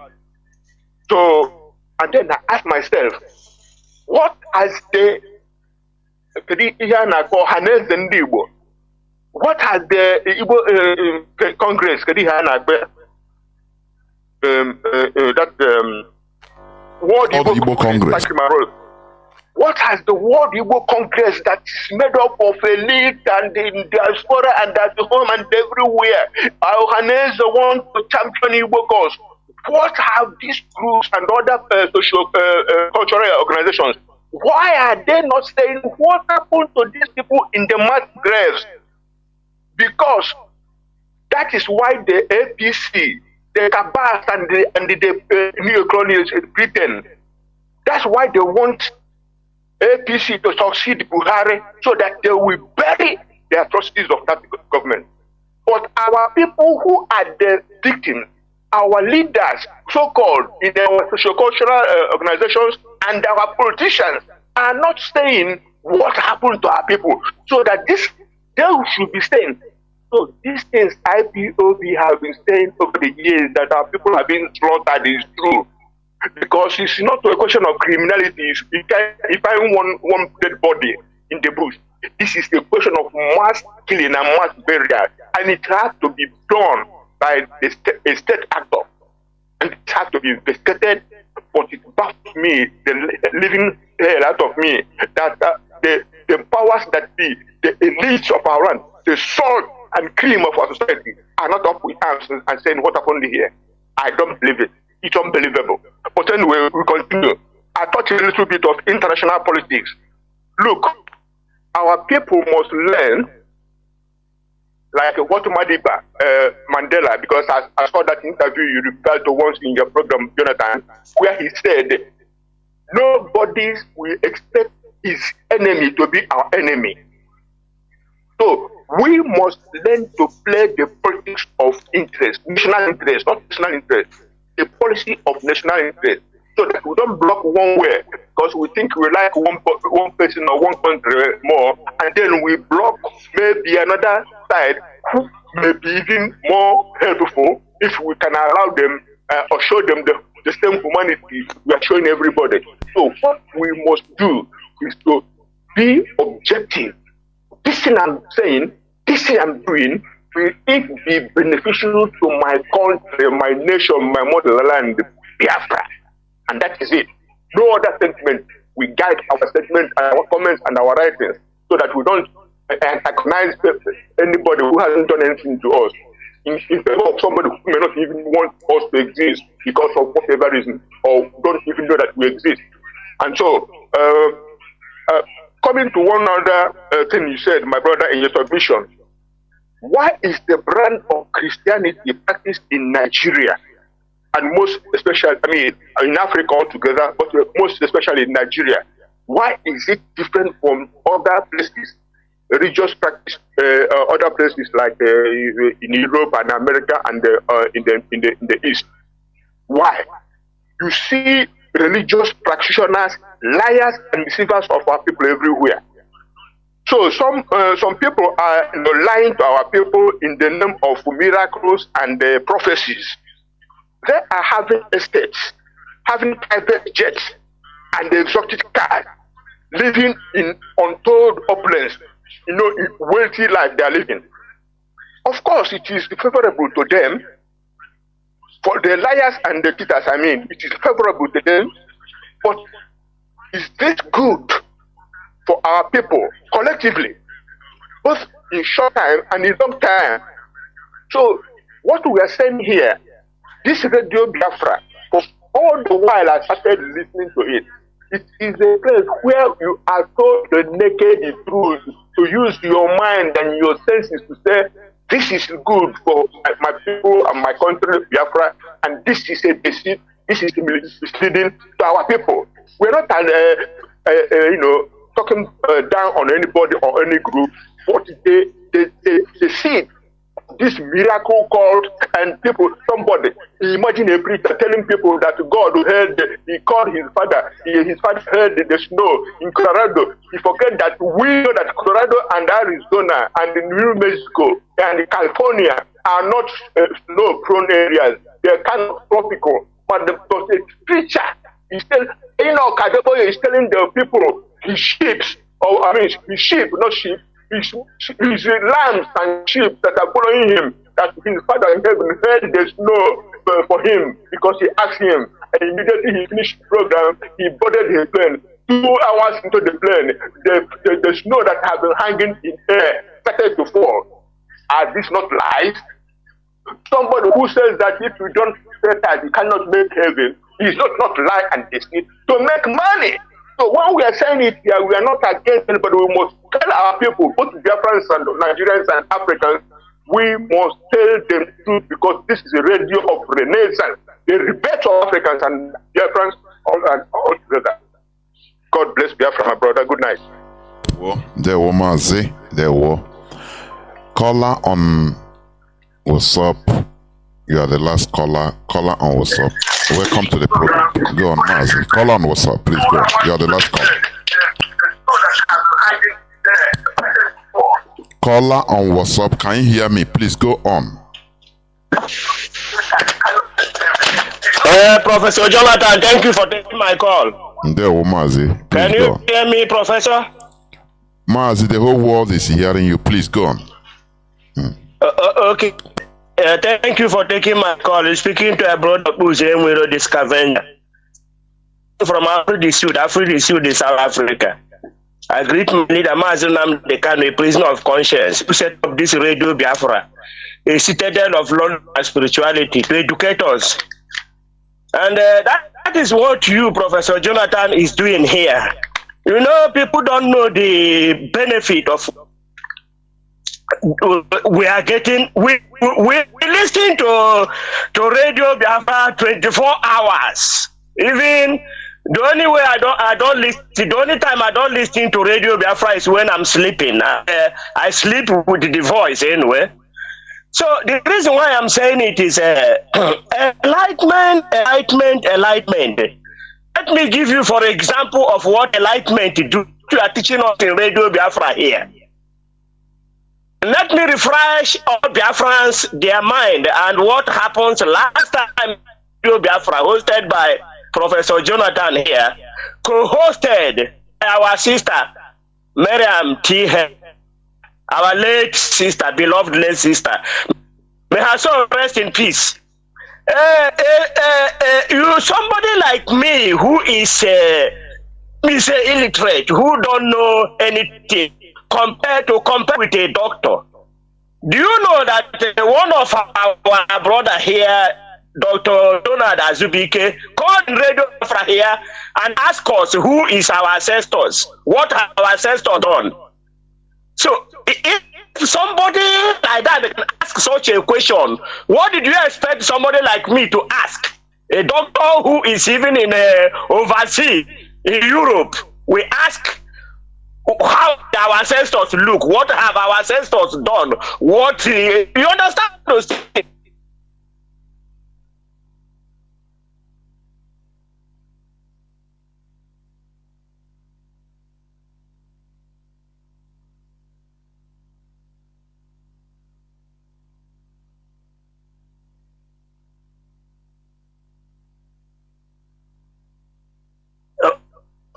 Okay, let's leave it that way. I'm just talking about our people to know that Radio Biafra is helping us. And when Radio Biafra is helping us, when we are making statement here, we are learning. And the person who co-hosting the Radio Biafra is also learning a benefit to both of all of us. Let me talk to African leaders and even Africa. You know, some of the Westerners say that we are barbaric, or they kill, but who they kill is their opponent. They don't kill themselves easily like that. It's their opponent. And it's the people they wanted to conquer. It's where they gain something, is whom they kill. But now, is it the same thing with our leaders in Biafra land? Because that's what sometimes I say that our leaders, these people we call our leaders, they are not really our leaders. They are just prison waters. Because if what happened in Anambra State and in Imo State is happened anywhere in the world, or anywhere, even in that Nigeria, enclave called Nigeria, in the north, there is nowhere. First of all the governors around the north, we first of all make a statement condemning. After condemning it, you see one party there rising up to impeach all the sitting governors there. They are not impeaching that they will succeed or they will go, but at least to let them punch them so that they can really say exactly what happened. Because the way I'm seeing all those things that happened, they are doing the inquiry, all those things, I see all of them as partner in this business. They are partner in crime.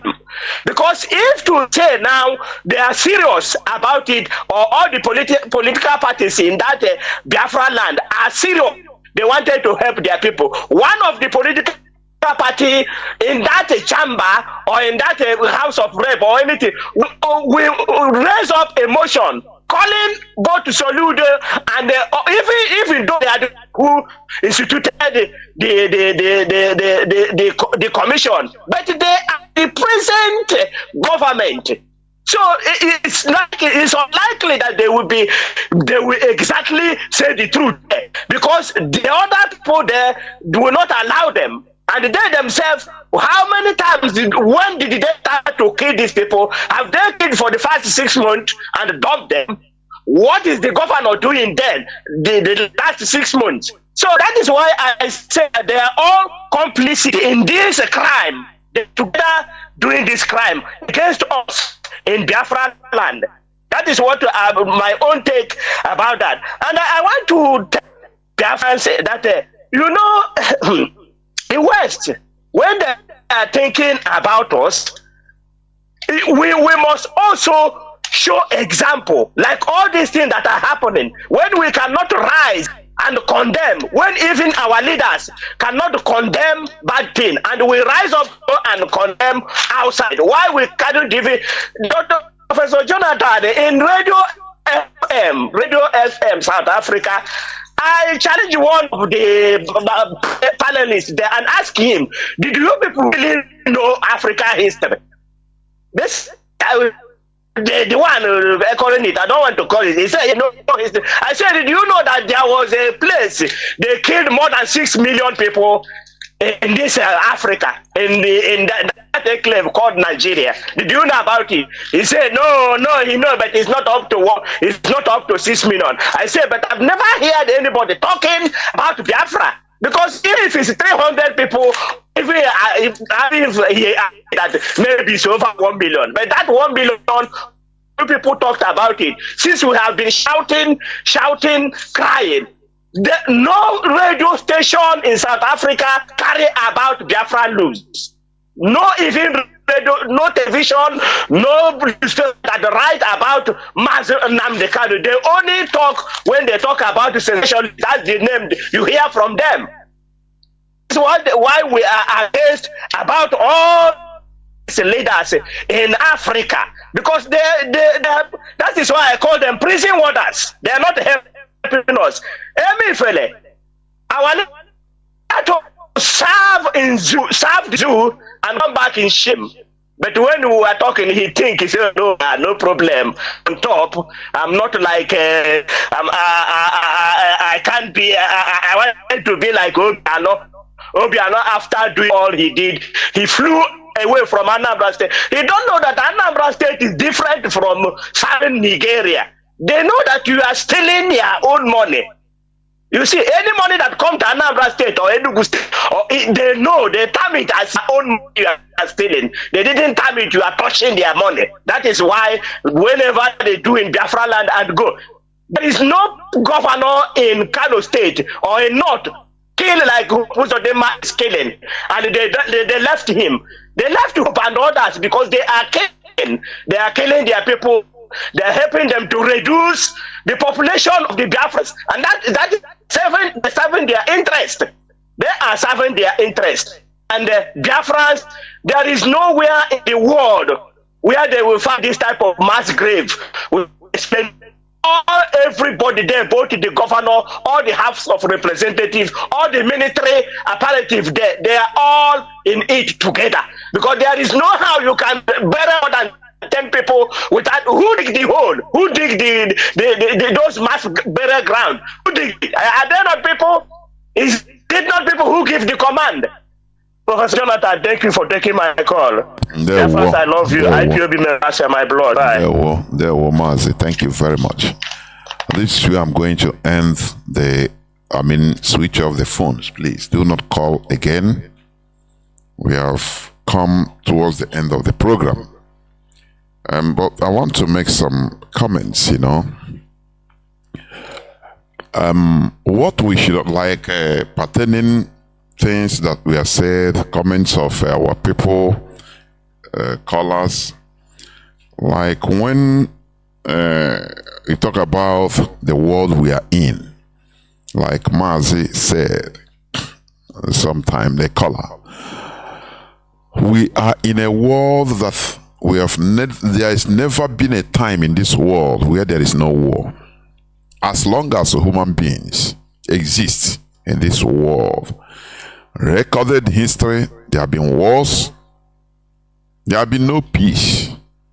Because, we are in a world where human beings are different. Where some feel that they are powerful, you cannot be regarded as powerful unless you practice your power, you exhibit your power. That is it, and that is how humans are. Right? Just imagine, we all grew up, we all socialized as we are growing up in the midst of people, mostly boys, men. When we are little, even if we are playing football, before you know, there must be fight. As boys of 10 years, 11 years, 12 years, there must be fire. You know, we are friends, so, but there must be that showcase of I can beat this person anyhow. Whether you are going a guy na get to a bank or week to mini or you know to play football or anyhow, as long as group of children gather, there must be quarrel, there must be fight. So that is what is being exhibited in the wider world. It's natural. Wars, it's natural.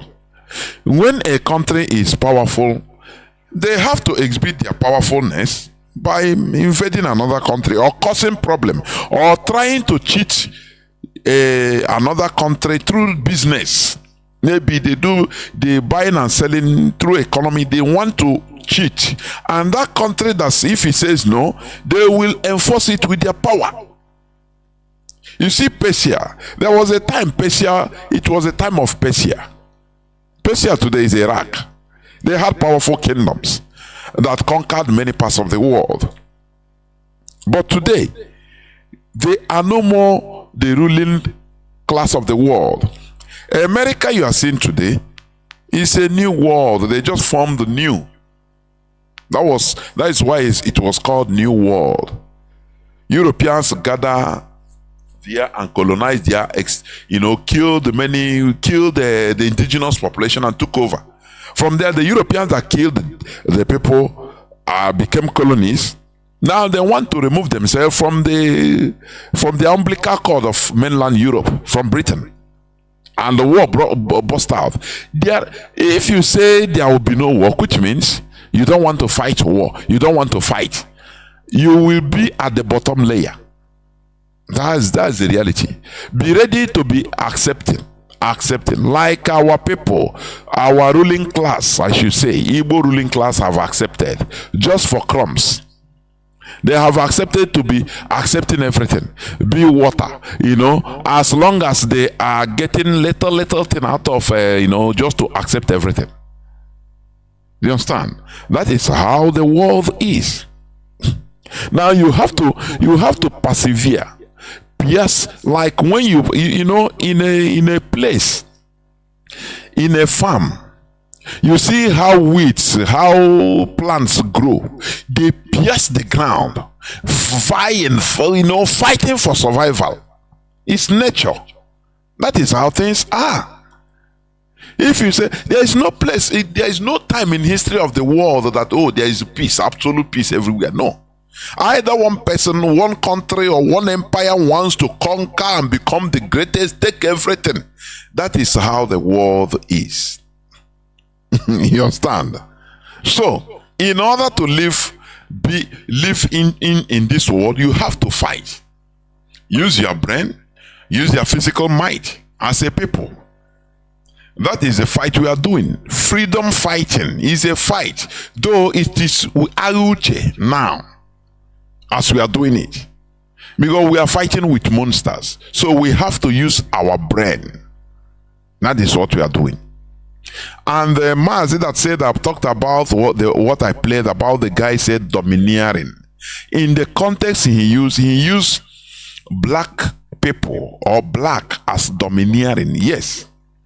You can, a black person, a black man and black woman, we meet together, have intercourse, and can bond the ability to bond a white person. You can call him an albino, he's a white person. That is why it is called domineering. But two white people, white man, white woman, can never bond a black child. It's not done. So you see that the black color, that is, I want to explain to you the context, because I see it that you are using the context of maybe the Fulani calling us, that Igbos are domineering. No, this is a different context altogether, and that is reality. Black color is the origin of all colors. You can get all colors in black color. That is the reality. So we are the human being, come from humus, that is black. The black fertile land, humus soil. That is what he was trying to explain. So we are the original people. These other people came from us, and that is anthropologically correct. It's a fact. So don't see it through the point of the domineering they are referring to us as Igbos. No, it is not that. And another thing also I want to address before I close. One of our brothers that also talked about Mazi, our character, the characters of Igbo people. Yes, human beings can be recreated. For your information, their nomenclature could be changed as long as languages could be changed. You see, we twisted English language. Now we join, we call it pidgin.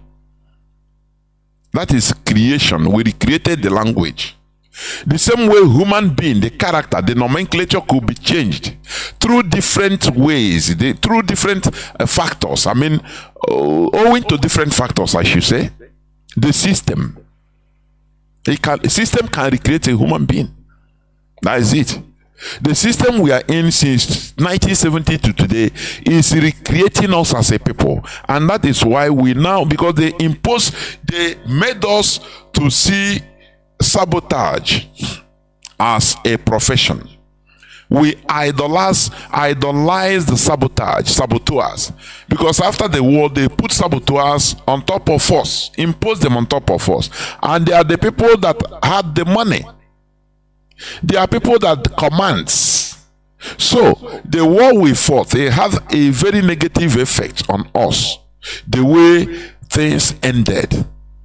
Now people that fought against us, they impose them. They show us that, look, sabotage pays. You understand? They became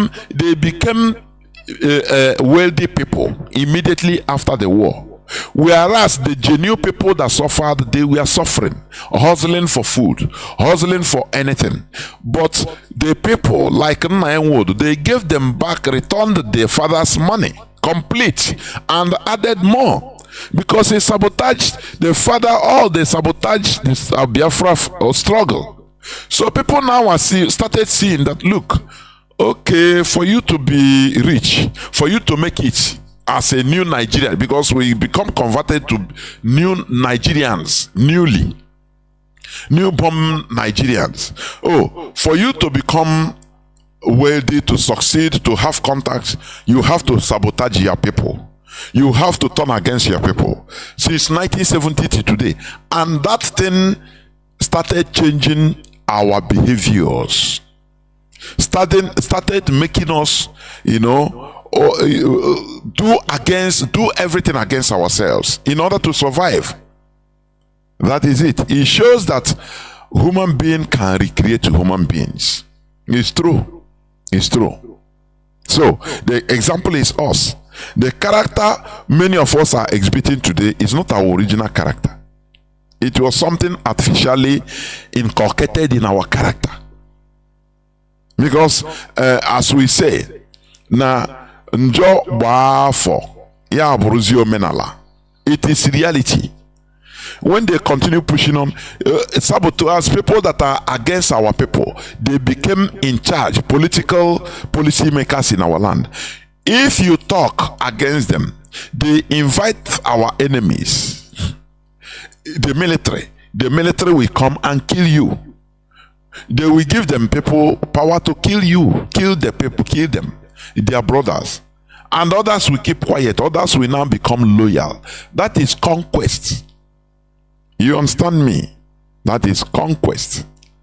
And now they make sure that this religion now enters into full swing in our lives. They push us, they dealt with us from every angle. I say all angles they dealt with us.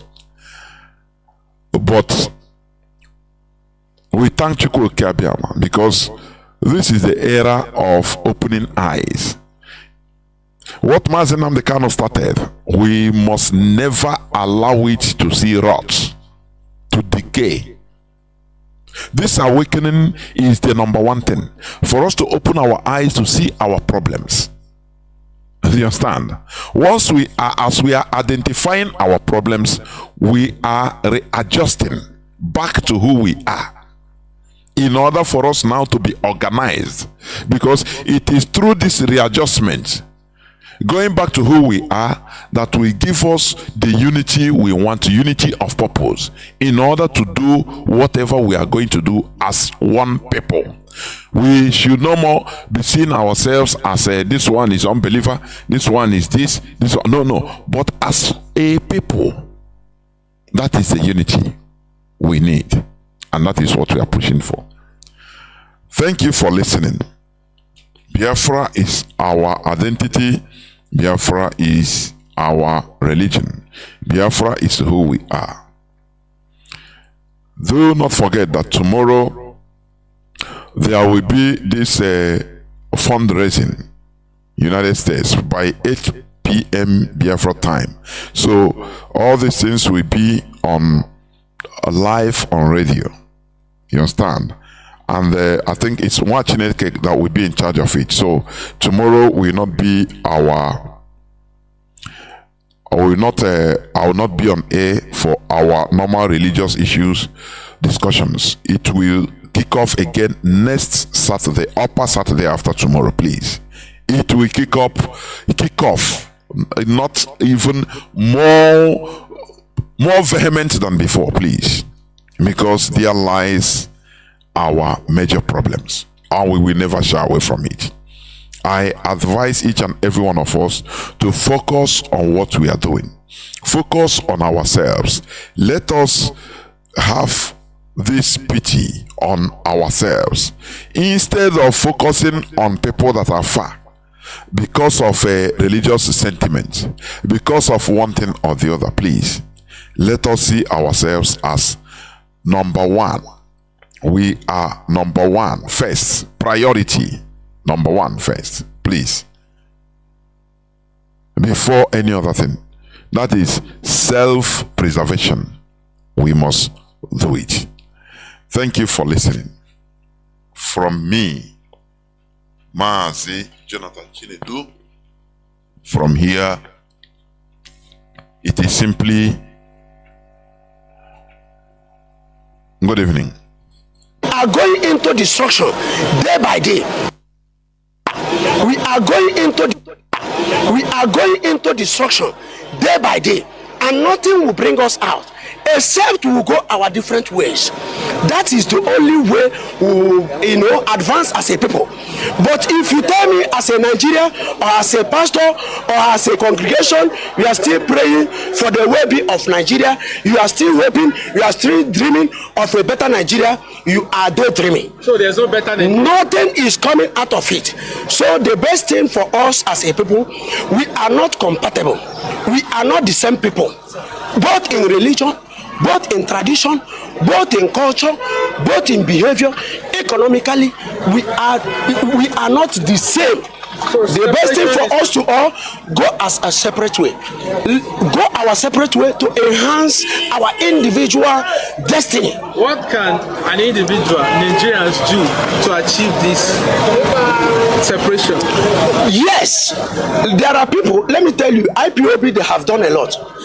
When IPOB as a separate group, they are telling you they want their own separate country. Sorry, you mentioned IPOB. Yes. A video is flying on the internet where the IPOB, the crime they are perpetuating. Some of them, the stolen car, the kidnapping, the killing, the shallow grave. They are stealing cars and, like dismantle the car into. Yes. Are those people IPOB members? Let me tell you, Nigeria is a lawless country. Anybody who is perpetrating evil or perpetrating crime and ascribing it to IPOB is a sick man. The person is sick on the head. IPOB is a sectional group internationally. Everybody, the world knows these people are freedom fighters. So let me tell you something. People have been able to key into this ideology, and when you see them going about their enhancement, you don't begin to tell them that they are criminals, except people who has been able to hijack it. Let me tell you something. There is state-sponsored terrorism going on in Southeast. The the state itself are the ones sponsoring the terrorism in the state, going about killing individuals, killing occupants, burning their houses, destroying their properties. So when you go to Imo State, what you are seeing there is state-sponsored terrorism, where the states who we have voted in or who came through the back door are now going about killing people who they swore to protect their lives and their property. Are not IPOB members. These people are not IPOB members. Let me tell you something. How do you differentiate?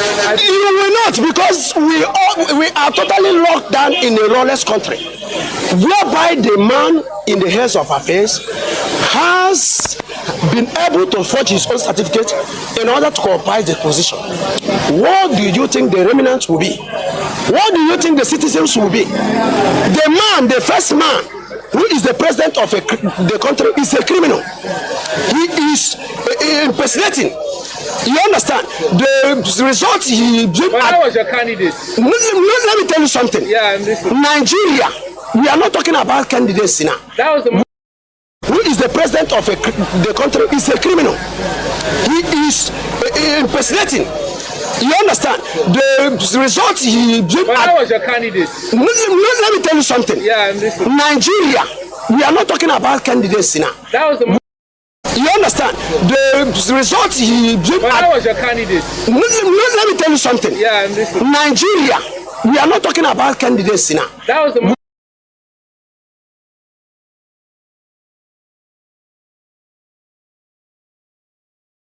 Chinedu from Olo province of Biafra land, and today is the 3rd day of September 2023. I welcome each and every one of you to welcome your friends and well-wishers onto this hallowed platform. This is a revolutionary radio instituted by Mazi Nnamdi Kanu, who is the leader, the supreme leader of the indigenous people of Biafra, but he is in the Nigeria secret police dungeon, illegally detained, because he was illegally renditioned from Kenya with the tacit support of Britain,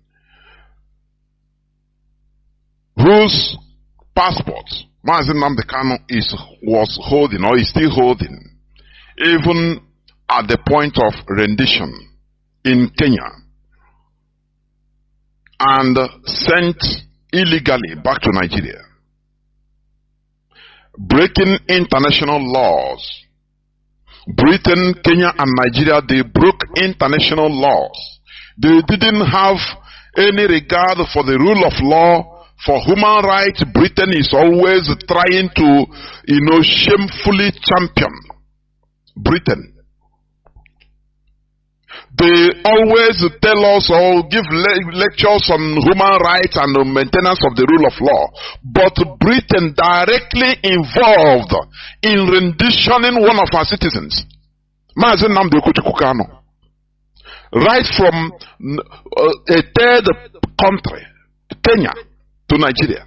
Something they prevented in the 1982 or 83, when the then head of Nigerian state, late Buhari, also tried to kidnap Umaru Dikko, although albeit Umaru Dikko was a criminal, and he is never, or he has never been a citizen of the United Kingdom. Umaru Dikko stole billions of dollars, naira, and all of them from Nigeria and ran down to Britain, where Britain secured him. When the then military head of state, Buhari, tried to kidnap him from Britain, they were caught. The agents sent to do the job, they were caught by the same Britain. And people went to jail. Some 8 years, 3 years, some people were deported, and Britain had a heavy diplomatic role for over a criminal, Umaru Dikko, who was not even a British national. He never held the British passport. But Britain had to in order to protect a criminal, because he brought money from stole money from Nigeria to Britain. Britain has to jail people involved, both Nigeria agents and the Mossad agents that were hired, and other collaborators, and deported some people, and also made sure that they had diplomatic rules with Nigeria for many years. But here, Britain hypocritically is a hypocritical country. See, they planned and renditioned a British citizen named Mazi Nnamdi Kanu from Kenya to Nigeria. The reason why, because he was logically, legally, legitimately advocating for self-determination of Biafran people through a referendum. But because it was not for the interest of Britain. You know, Britain is the number one, thief in the whole world. Britain is number one. They steal from very impoverished countries, and they will come around and tell you that, oh, they are fantastically corrupt, oh, they are this and that. They are not. They renditioned Mazi Nnamdi Kanu to Nigeria and kept him there. It is a direct command of Britain. This is how they show people their true color. Every day they stand without being ashamed. They stand and start telling people about the rule of law. You have to maintain the rule of law. You have to, maintain democracy. Their own democracy, maintenance of democracy is complete. For their interest, complete. It doesn't matter who died or who was slaughtered, who gets slaughtered. That is not their problem. This is the world we are in. But we have discovered their system. Mazi Nnamdi Kanu, even upon being renditioned, he was sent to the court, and Mazi Nnamdi Kanu defeated the Nigeria government in their own court. And the Nigeria Appeal Court gave a verdict on the 13th day of October 2022 that Mazi Nnamdi Kanu should be discharged and acquitted. And not only that Mazi Nnamdi Kanu should never stand trial in any Nigerian court any longer. But since 13th of October 2022 till today, the Nigerian government refused to obey their own court. They refused to obey the rule of law, the court order, their own court order, because Mazi Nnamdi Kanu committed no crime known to Nigerian law. You understand? That is the world we are sitting. That is the evil world we are in. When Britain tells you about democracy, they are telling you about installing a puppet, their own puppet that will be helping them to steal gas and oil and all the minerals in Nigeria and in other African countries. That is what they mean by their democracy. Very shameless. That is who they are. But Mazi Nnamdi Kanu say we are going to defeat Britain with superior arguments. That is what we are doing. Because what is good for the guise is good for the gander also. Remember that Britain, Margaret Thatcher called Nelson Mandela when she was MP, member of parliament, during the ANC struggle. British government called ANC a terrorist organization. They labeled Mandela a terrorist, an international terrorist. If you understand me. But they didn't stop apartheid to be kicked out of South Africa. Do you see it? I could remember when Theresa May came, when she was the Prime Minister, he came to visit South Africa, and on the way to Robben Island, a British journalist, that's why I love them anyway, when they are talking about their politics, internal politics, these Western journalists, you see them bring their, their profession, exhibit their profession without fear of favor. once they are dealing with their internal affairs, they don't miss words. But once if they are dealing on international politics like African politics and news about Africa, it is there they try to deceive, polish news in order to deceive. The man was asking Theresa May. He said, now you are going to visit a person that you labeled a terrorist during your time. I think as a member of parliament in the UK government. What are you going to say about it? I watched it. Even the woman, the British Prime Minister as of then, Theresa May, some years back, was not comfortable. She was a kind of stuttering. The man was asking if you want to get out from the question. The man will bring him back. He said, now, you label this man a terrorist, but now you are going to visit his solitary confinement in Robben Island. He brought him back. He brought her back. And the woman was stuttering, talking gibberish. That is the way they are going to talk. Because the restoration of Biafra will even herald a new beginning. So that we will treat with each other, with Britain, with America, with all countries, with mutual respect.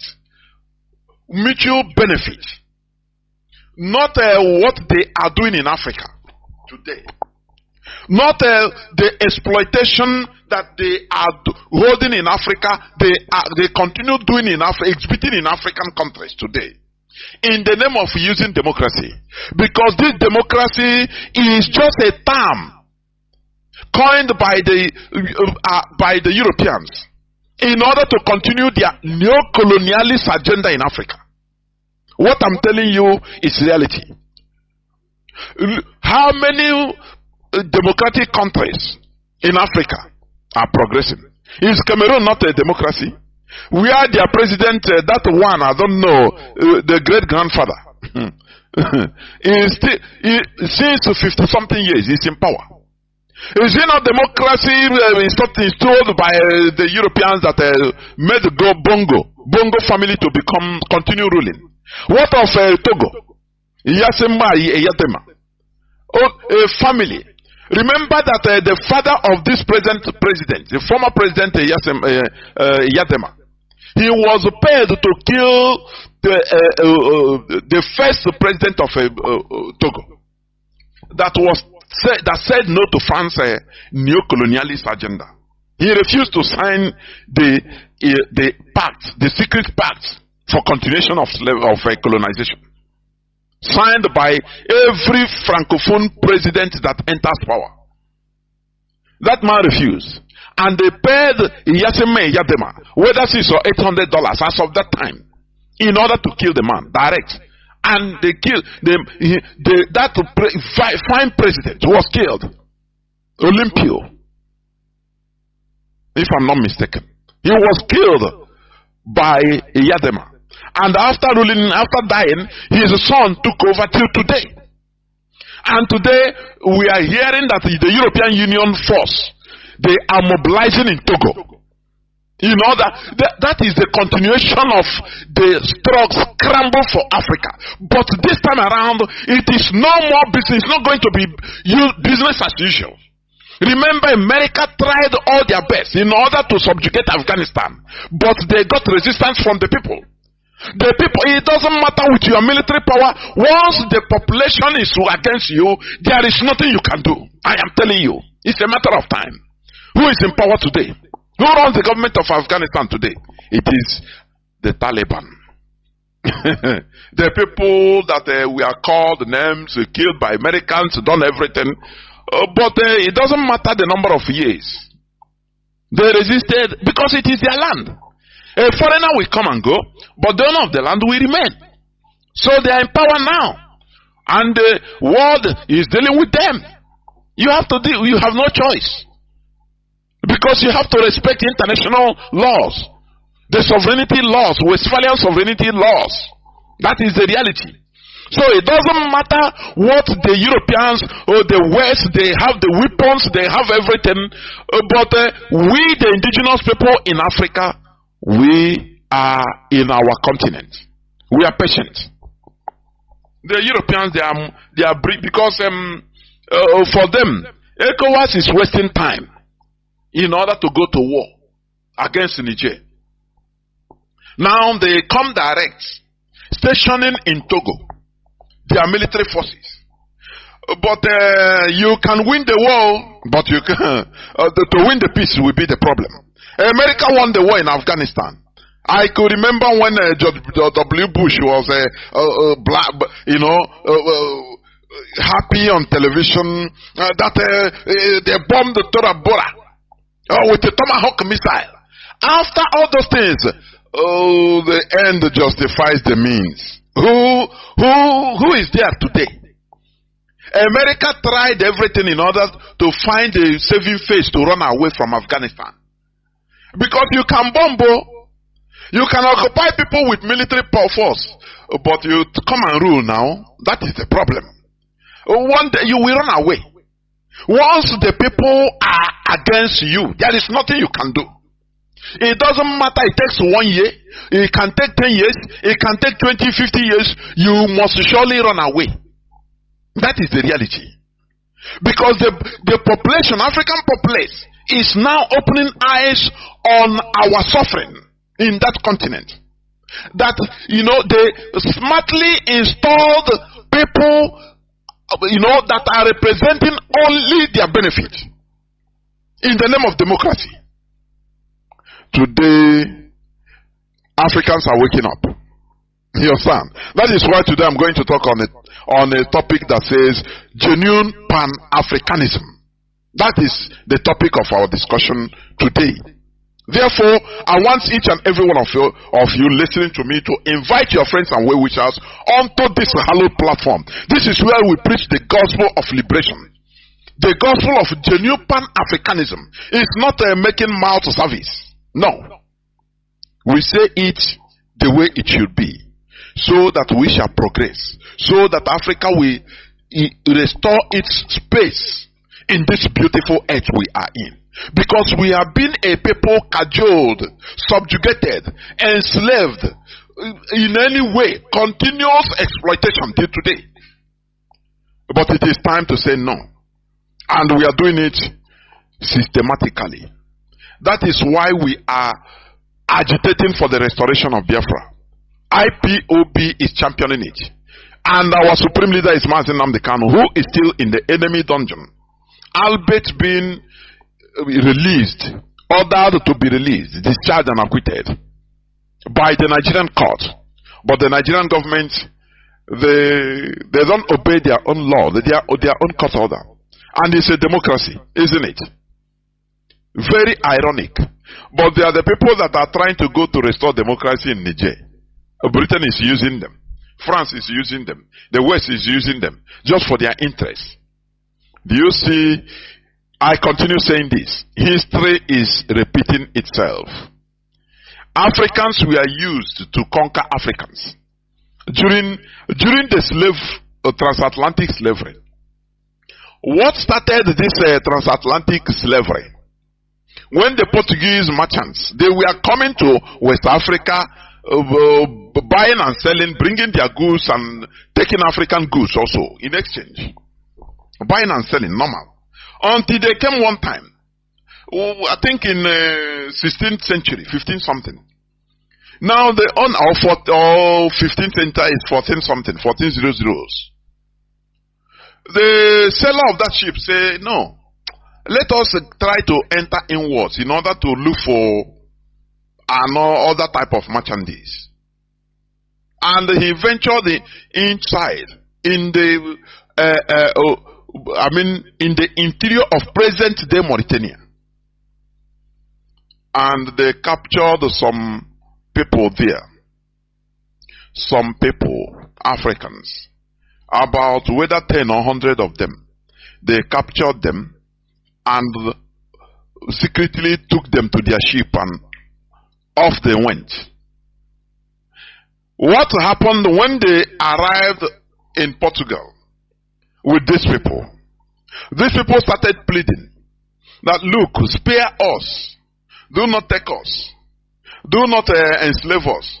We will rather help you become your agents in Africa, so that we will capture our brothers. We have people that we have been waging wars. They now remember their enemies, the other African, tribes that are their enemies. We will help you conquer them. Now we become your enemy, your agents. You empower us. And that talk, they found favor in the king of Portugal that time. And after signing some treaty with those people, either 10 or 100 of them, I couldn't remember, but it is either 10 or 100. Either 10 of them. Now, do you know what happened? The European, the Portuguese, they brought back these slaves. Instead of arriving in the shores of Africa and turning against them, these people fulfilled their promise and carried them to other tribes with their arms. Their then guns as of that time, and used them, guided them, used the Portuguese now, guided them, and went at either clan or other tribe and captured a whole people. Now the Portuguese were happy, but inside them they were surprised. What type of people are these? People that can sell their brothers. And they remarked that thing, that mentality. And that is what they have been dealing with. When you talk about black race, African, they label them in the black book, the Europeans, the West. People that can sell their own, for their own private interest. It never changed it today. And they empowered these people. And they become their agents. And all other things were history. That was the start of transatlantic slavery. They are still doing the same thing today. And let me tell you also, do you know why? When they established the first church, the Roman Catholic Church arrived first in Onitsha in 19th century, 1857 to be precise, if I'm not mistaken. Why they accepted them? It is not because of any other thing to worship or no. Onitsha accepted them because in order for them to use them as foreigners with a power to be dealing with the Obosi people, Obosi. All this I'm telling you is they are historical facts, because they have been having skirmishes with their neighbors, their own brothers, Obosi. These clannish problems, that is common, which is normal.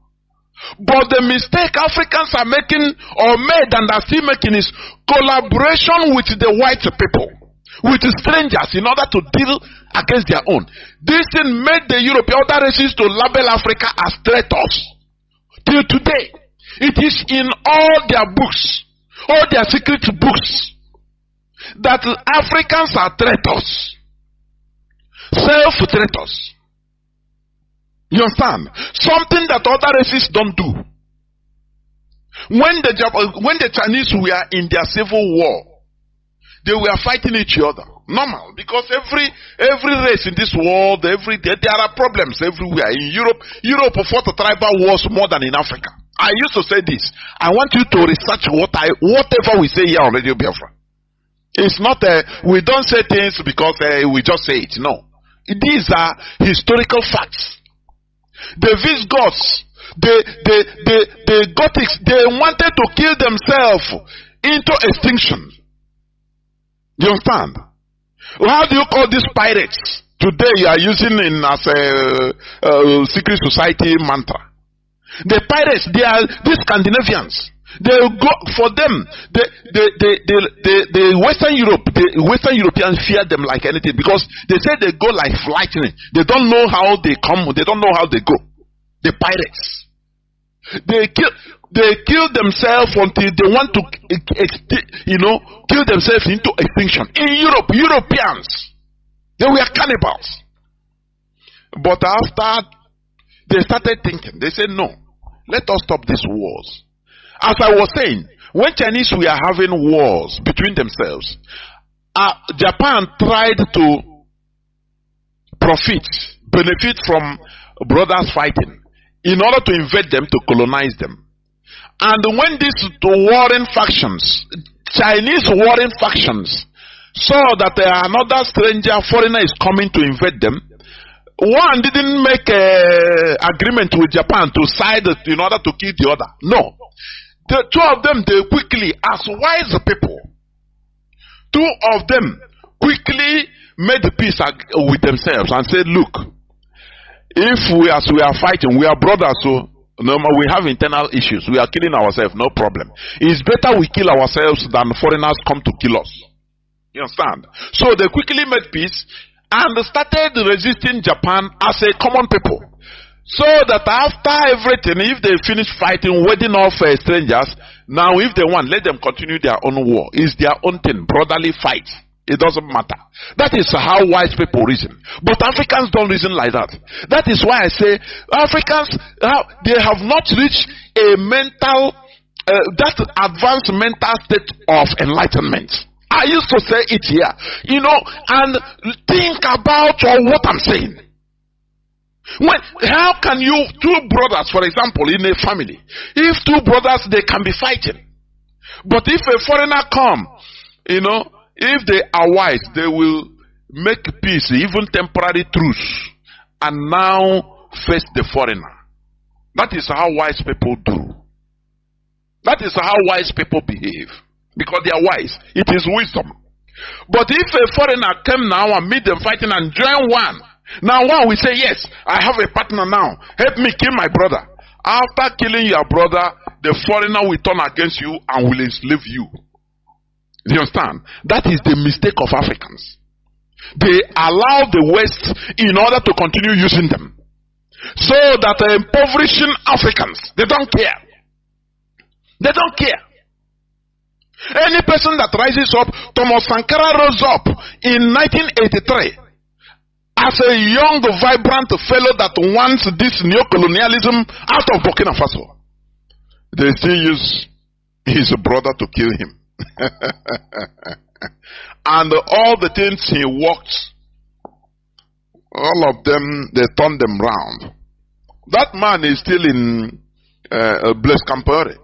He's still in Côte d'Ivoire. He's in exile. What these people fail to understand is that it doesn't matter you are a billionaire, you are a president, or you are whatever, you will die one day. When Silva Berlusconi died, I was marveled. Because this man was a man that I read one time. His doctor was boasting that Silva Berlusconi, he will continue making Silva Berlusconi 50 years younger than his age. He get number one kidney every time. Any organ that is not has any slightest problem, they will change it. So he boasted that Silva Berlusconi will live very long life. But it is not like that. You understand? It is not like that. Everybody must end. Everybody must be extinguished. This oxygen you are breathing, one day it will no more function, you will no more breathe it. The heart will stop. What matters is the legacy. Because whether you are from Africa, from America, everybody, the ultimate end of every human being is death. The problem is, what legacy did you lay in this planet Earth? That is the thing. But all these African politicians, they don't care about it. They don't care. They don't care. They don't care. Look at Paul Biya of Cameroon. Shamelessly, Macron used to stand up, welcome him. That man is no more living in Cameroon. He lives in Switzerland. He comes to Cameroon. They carry him to come to Cameroon only during election time, election period.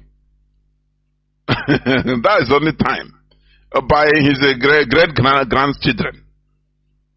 He don't know what is happening in Cameroon. But the Europeans are having field day over there. They made the beer less costly than water. Water is more costly than beer, alcohol in Cameroon. Drink yourself into stupor. Dance Makosa. Do any other thing, but don't talk about politics. That is Cameroon for you. That is the truth. That is the truth. And France is happy. The Europeans, the West, they are happy. Oh, it's democracy. It's democracy. They're promoting democracy. Africans, we need to rise up and take our space. Take charge of our destiny. It's not going to be palatable. We have forces to contend with. It is going to be a strategic war or fight. Strategic fight. Fight of wise fight. You understand me? That is why every time I say it, it's for those that are saying why some countries are going from one colonization to another. Talking of China, Russia, others. I disagree completely. You cannot wrestle yourself out of a powerful hand oppressor by yourself.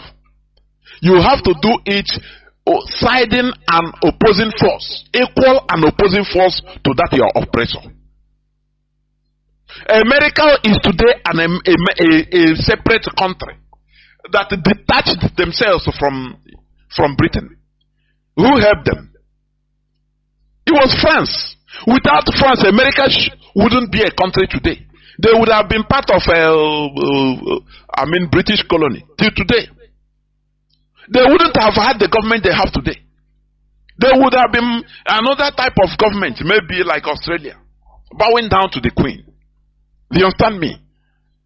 They wouldn't have been a powerful country they are today. If not of France. France was a powerful country as of that time, in the 18th century, or 19th century, early 19th century. France was powerful also. So, in order to remove themselves to fight a powerful country like Britain, the colonies, the 13 American colonies, they have to beg France to help them. And France will come to their rescue. Because France, no matter their European neighbors with Britain, they are having competitions. They are friendly enemies. Or they were friendly enemies. You understand? So, America that time, the Unionists, they use that benefit. They made use of that benefit between two fighting giants, and they brought one giant to side them. Did France after colonize America? Is it not America today that is even being in front of France? Is the France pursuing America like licking us? Is it not the same? Is it not it? You in this world, you have to profit. Anywhere you should, you have your interest, you grab it, even if it is temporal. Grab it. No attachment of this sentiment. No. There is no sentiment in international politics. Anywhere you see, you are anything you can grab for your benefit. As of that time, you take it. If you go, now you use your God-given wisdom, because a country is filled up with people that has wisdom. Now you use your wisdom think tanks in order to wriggle out of the hold of that new strong person. That is how it is done.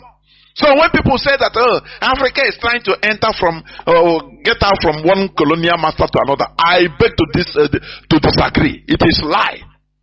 Why didn't France colonize America? When they ran away from British colony, with the tacit support of France, direct support, they didn't hide it. They brought arms to fight against Britain.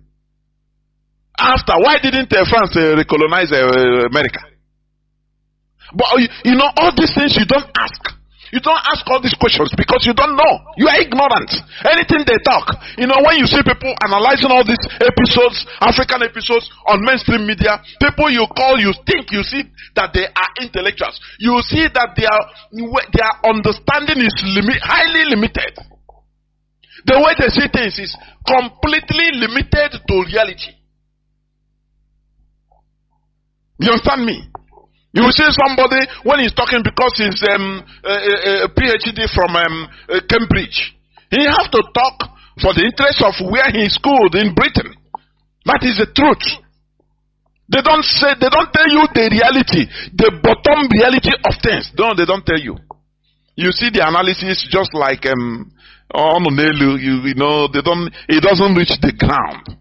So many of them, they don't make sense. So any person, any powerful country that you can align to, in order to get what you want, grab what you want as of that time, you grab it. You get something. In international politics, it is win. Getting interest. As of that time, if you grab that thing you want, now after now, you use your diplomacy, every might, in order to wriggle, continue holding your interest. That is how it is. When Mandela came out from jail, he started visiting. He invited even people from both Palestine, you know, friendly to them. And when he visited America, they were asking him, Mandela, you say you are championing democracy. Why are you making friends with the people that are terrorists? Palestinians, terrorists. That is how they ask him. You know one thing Mandela Madiba answered them. He said the most mistake the West is making is thinking that their enemies should always be our enemies. That is not done. It's not done. When they were, after all,